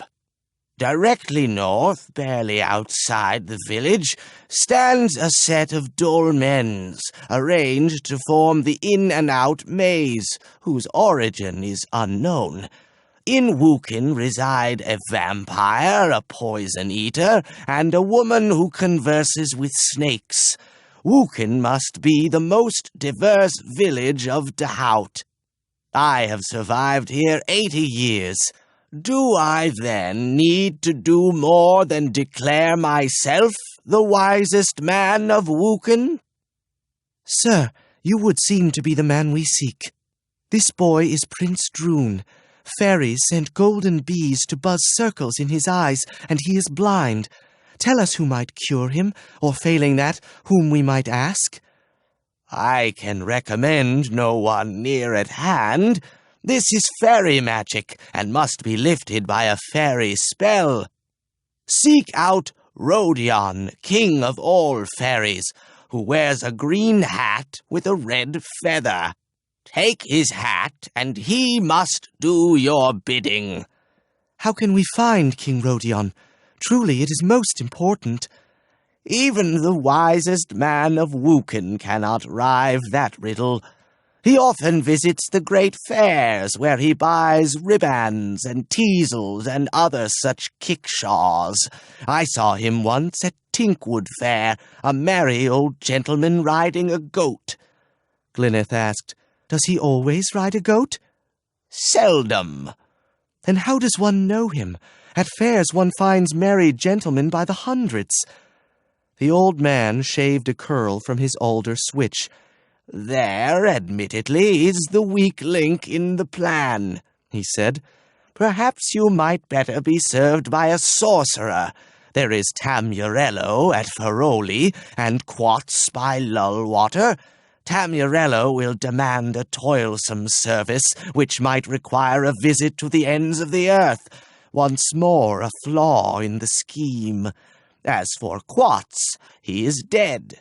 If you could by some means offer to resuscitate him, I dare say he would commit himself to almost anything. Perhaps so, said Glyneth in a subdued voice. But how? Tut, tut! You have noticed the flaw. Still, it well may yield to clever planning. So say I, the wisest man of Wukin. From the inn came a stern-faced matron. Come, grandfather, it's time for your nap. Then you may sit up tonight for an hour or two, because the moon rises late. Good, good. We are old enemies, the moon and I, he explained to Glyneth. The wicked moon sends rays of ice to freeze my marrow, and I take pains to avoid them. On yonder hill I plan a great moon trap, and when the moon comes walking and spying and peeping for to find my window, I'll pull the latch, and then there'll be no more of my milk curdled on moony nights. And high time too, eh, grandfather?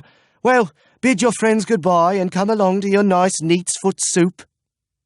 In silence, Drun and Glyneth trudged away from Wukin. At last, Drun spoke. Much of what he said made remarkably good sense.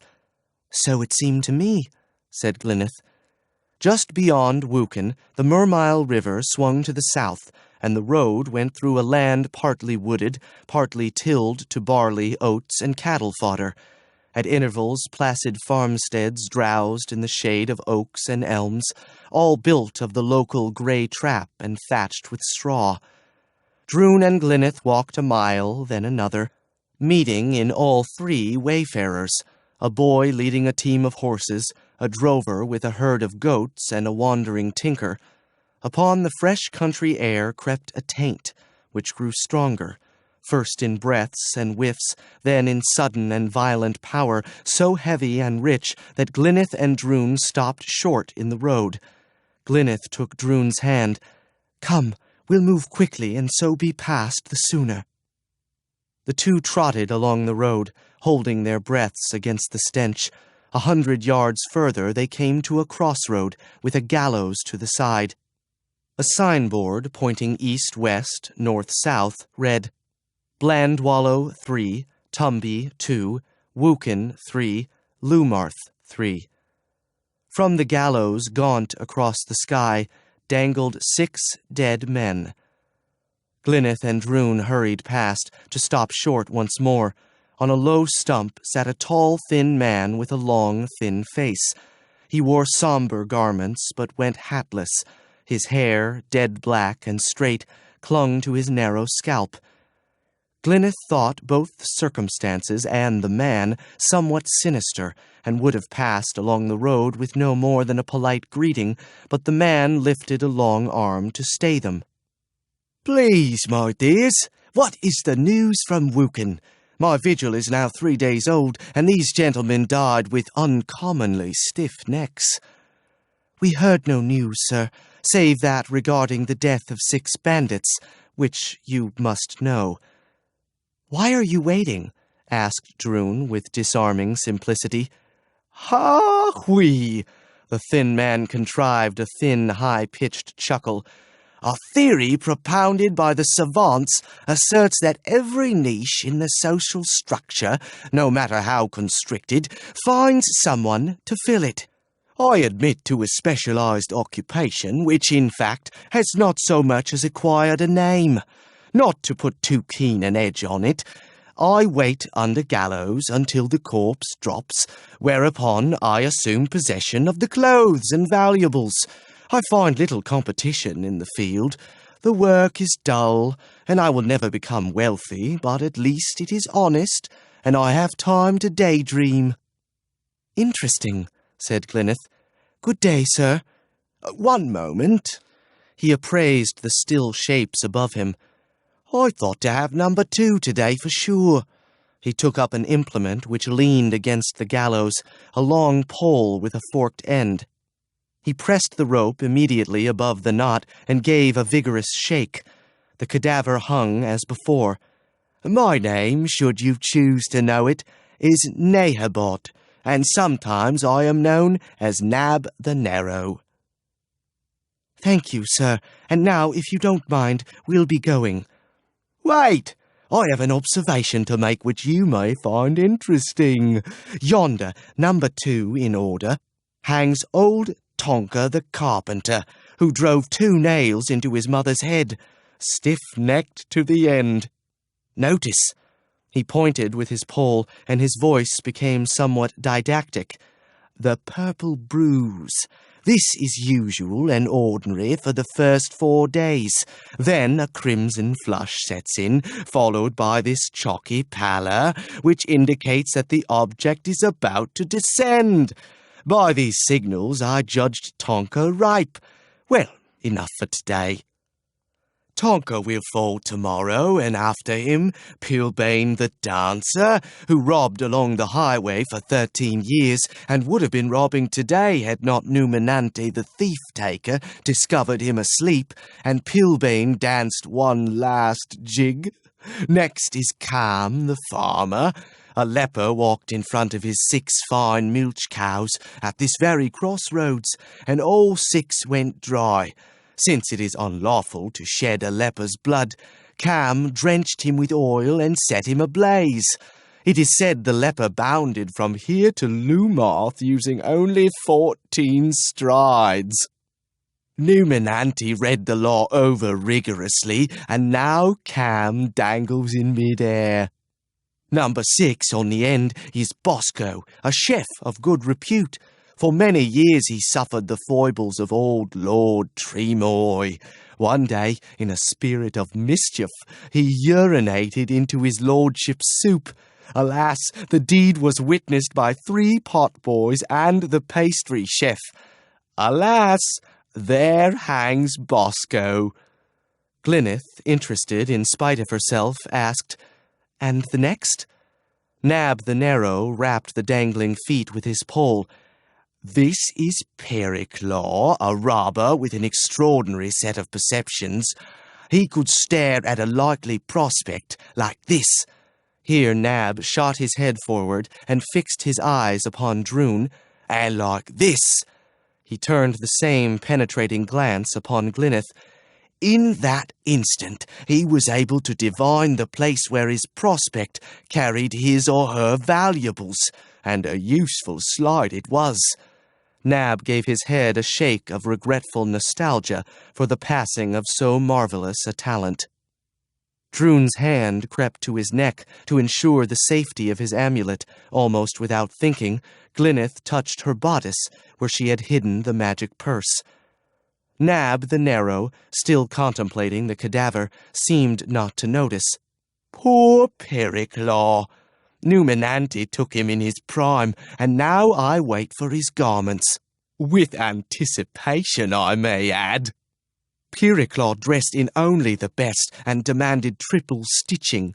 He is of my general proportion, and perhaps I will wear the garments myself. And what of the last corpse? Him? He amounts to little. Cloth buskins, clothes thrice mended and lacking all style. This gallows is known as 6 at a gulp. Both law and custom forbid the hanging of 5 or 4 or 3 or 2 or 1 from the ancient beam. A fleering ne'er-do-well named Yoda Grey-Ears stole eggs from under Widow Hod's black hen, and Numinante decided to make an example of him, and also make a 6th for old 6 at a gulp. And for the first time in his life, Yoda Grey-Ears served a useful purpose.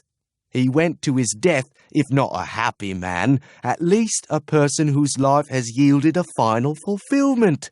And not all of us can make this claim. Glyneth nodded dubiously. Nab's remarks were becoming a trifle too rhapsodic, and she wondered if he might be amusing himself at their expense. She took Droon's arm.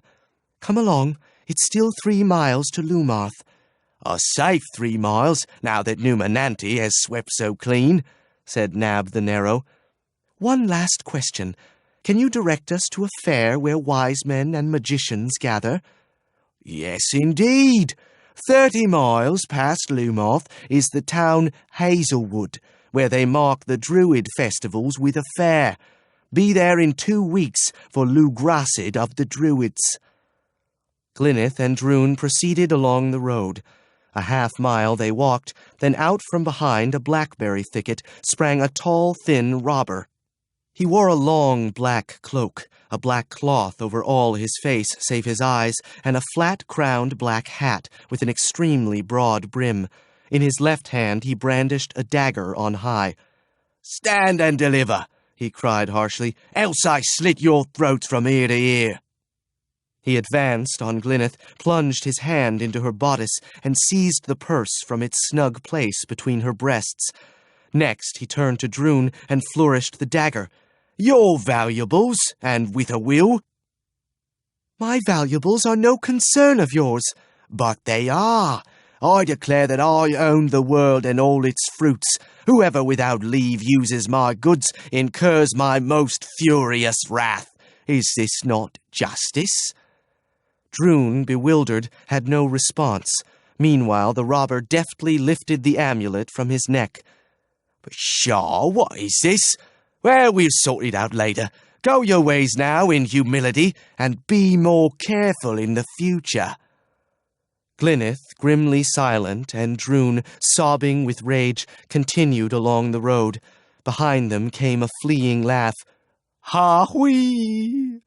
Then the robber disappeared into the underbrush. An hour later, Glyneth and Droon arrived at the village Lumarth. They went at once to the inn marked by the sign of the Blue Goose, where Glyneth asked where she might find Numinante the thief-taker. "By the whims of Fortunatus, you'll find Numinante himself in the common room. drinking ale from a pot the size of his head." "Thank you, sir." Glyneth entered the common room with caution. At other inns she had been subjected to indignities, drunken kisses, over-familiar pats on the haunch, leers and tickles. At the counter sat a man of medium size with a look of prim sobriety, belied by the stoop from which he drank his ale. Glyneth approached him confidently. Here was no man to take liberties. "Sir Numinante?" "Well, lass?" "I have a criminal act to report." "Say on. "This is my business. At the crossroads we met a Nahabad, or Nab the Narrow, who waited for the cadavers to drop that he might take their clothes. We talked a bit, then went our way. Not half a mile along, out from the woods jumped a robber who took all we owned." Numinante said, "My dear, you were robbed by the great Yanton Throatcut himself. Only last week I hanged high his 6 henchmen. He was in the act of taking their shoes for his collection. He does not care a fig for clothes." "But he told us of Tonker the carpenter, Bosco the chef, the 2 robbers, Piriclaw, and I forget the other." "Possibly so. They ranged the countryside with Yanton like a pack of wild dogs. But Yanton is leaving these parts, and will take his business elsewhere. Some day I will hang him as well, but we must take these pleasures as they come." "Can't you send out to search for him?" asked Drun. "He took my amulet and our purse of money." "I could send out," said Numinante, "but to what profit? He has bolt holes everywhere. All I can do at the moment is feed you at the king's expense. Enric, feed these children on your best. One of those fat pullets from the spit, a good slice of beef, and another of suet pudding, with cider to wash it down." "At once, Sir Numinante." Glyneth said, "One thing more, sir. As you see, Drun here has been blinded by the forest fairies. We have been advised to seek a magician who will set matters straight. Can you suggest someone who might help us?" Numinante swallowed a good pint of ale. After reflection, he said, "I know of such persons, but by reputation only. In this case I cannot help you, since I have no magic, and only magicians know other magicians." "Yanton suggested that we visit the fair at Hazelwood and press our inquiries there." "That would seem sound advice, unless he proposes to meet you along the way and rob you yet again. I see that Enric has laid you a good meal. Eat with appetite." With sagging shoulders, Drun and Glyneth followed Enric to the table he had set, and though he had provided his best, the food lacked savor. A dozen times Glyneth opened her mouth to tell Drun that he had lost only an ordinary pebble, that his fairy stone had been broken to bits. As many times she closed her mouth, ashamed to admit her deception. Enric showed them the road to Hazelwood. "It's uphill and down dale for 15 miles, then through Wary Woods, then across the Lanklands, up and over the far hills, then follow the Sham River into Hazelwood. You'll be a good 4 days in the going. I take it you carry no great sum of money?" "We have 2 gold crowns, sir." "Let me change one into florins and pennies, and you'll have an easier time of it." With 8 silver florins and 20 copper pennies chinking in a small cloth sack, and with a single gold crown secure in the waistband of Drun's trousers, the 2 set out along the road to Hazelwood. 4 days later, hungry and footsore, Drun and Glyneth arrived at Hazelwood. The journey had been uneventful, save for an episode late one afternoon near the village Maud. A scant half-mile short of town, they heard moans emanating from the ditch at the side of the road. Running to look, they discovered a crippled old man who had wandered from the road and had fallen into a growth of burdock. With vast effort, Drun and Glyneth brought him to the road and assisted him into the village, where he collapsed on a bench. "Thank you, my dears," he said. "If dying must be done, better here than in a ditch." "But why should you die?" asked Glyneth. "I have seen living folk in far worse case than you." Perhaps so. But they were surrounded by loved ones, or were able to work. I have not a copper to my name, and no one will hire me, and so I will die. Glyneth took Droon aside. "We can't abandon him here." Droon spoke in a hollow voice.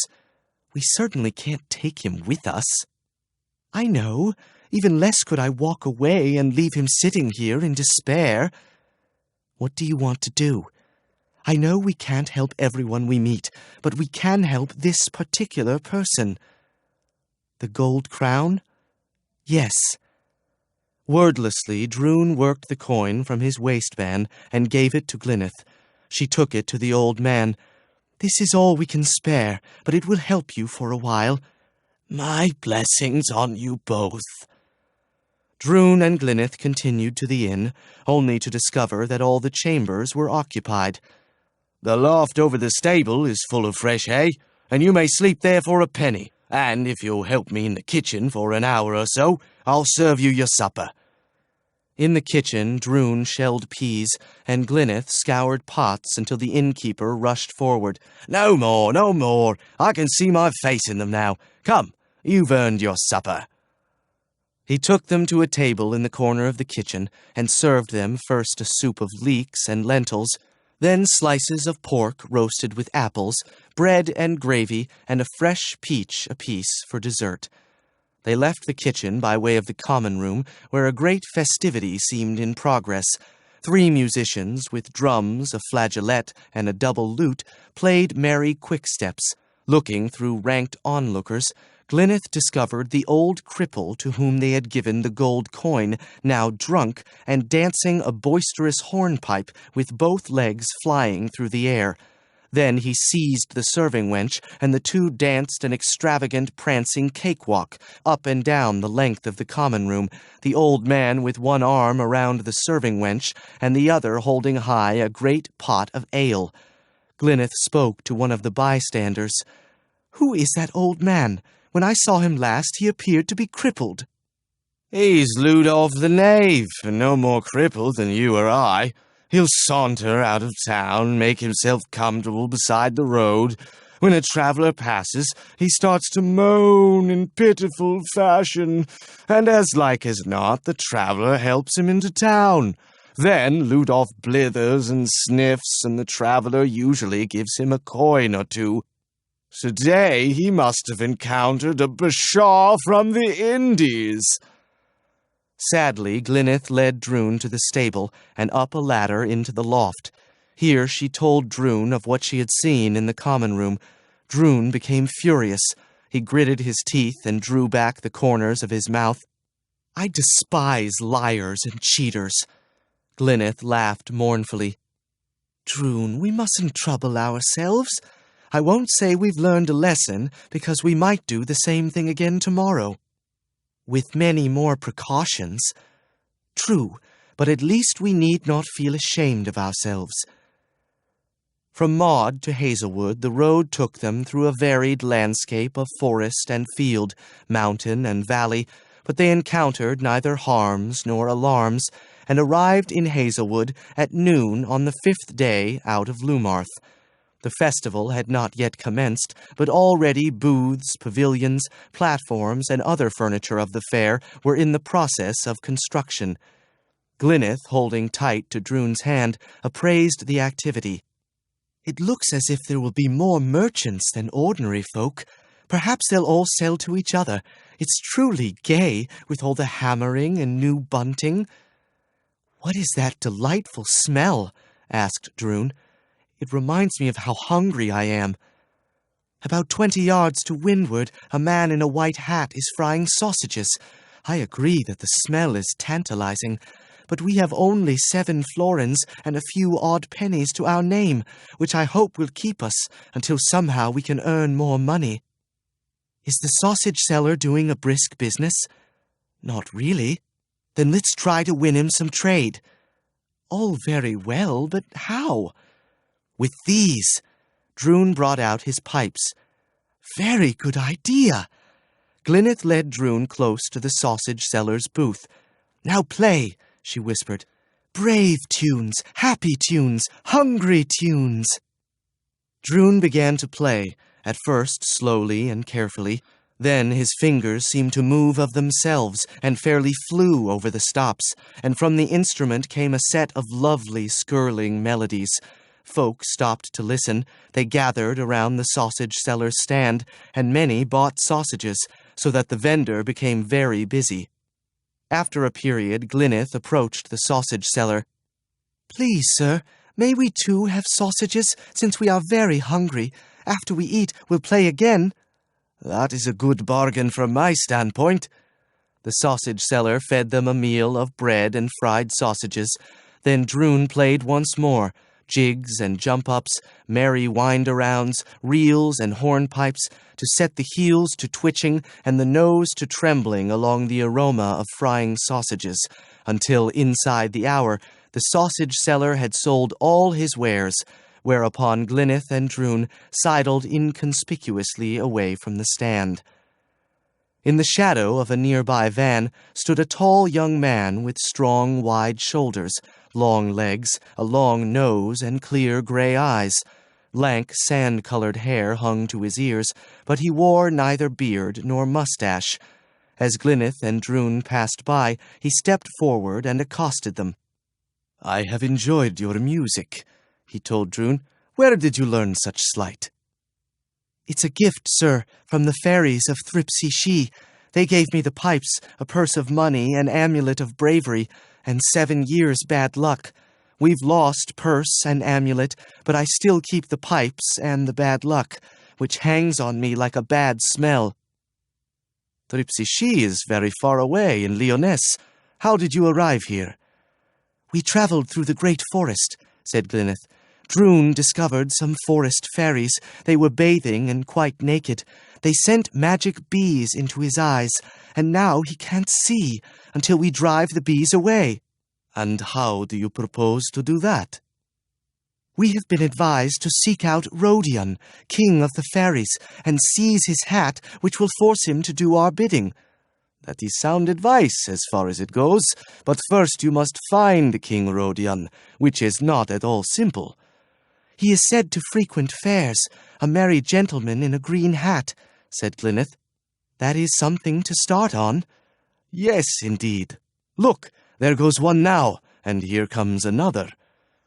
Glyneth said dubiously, "I don't think either of them is King Rodion.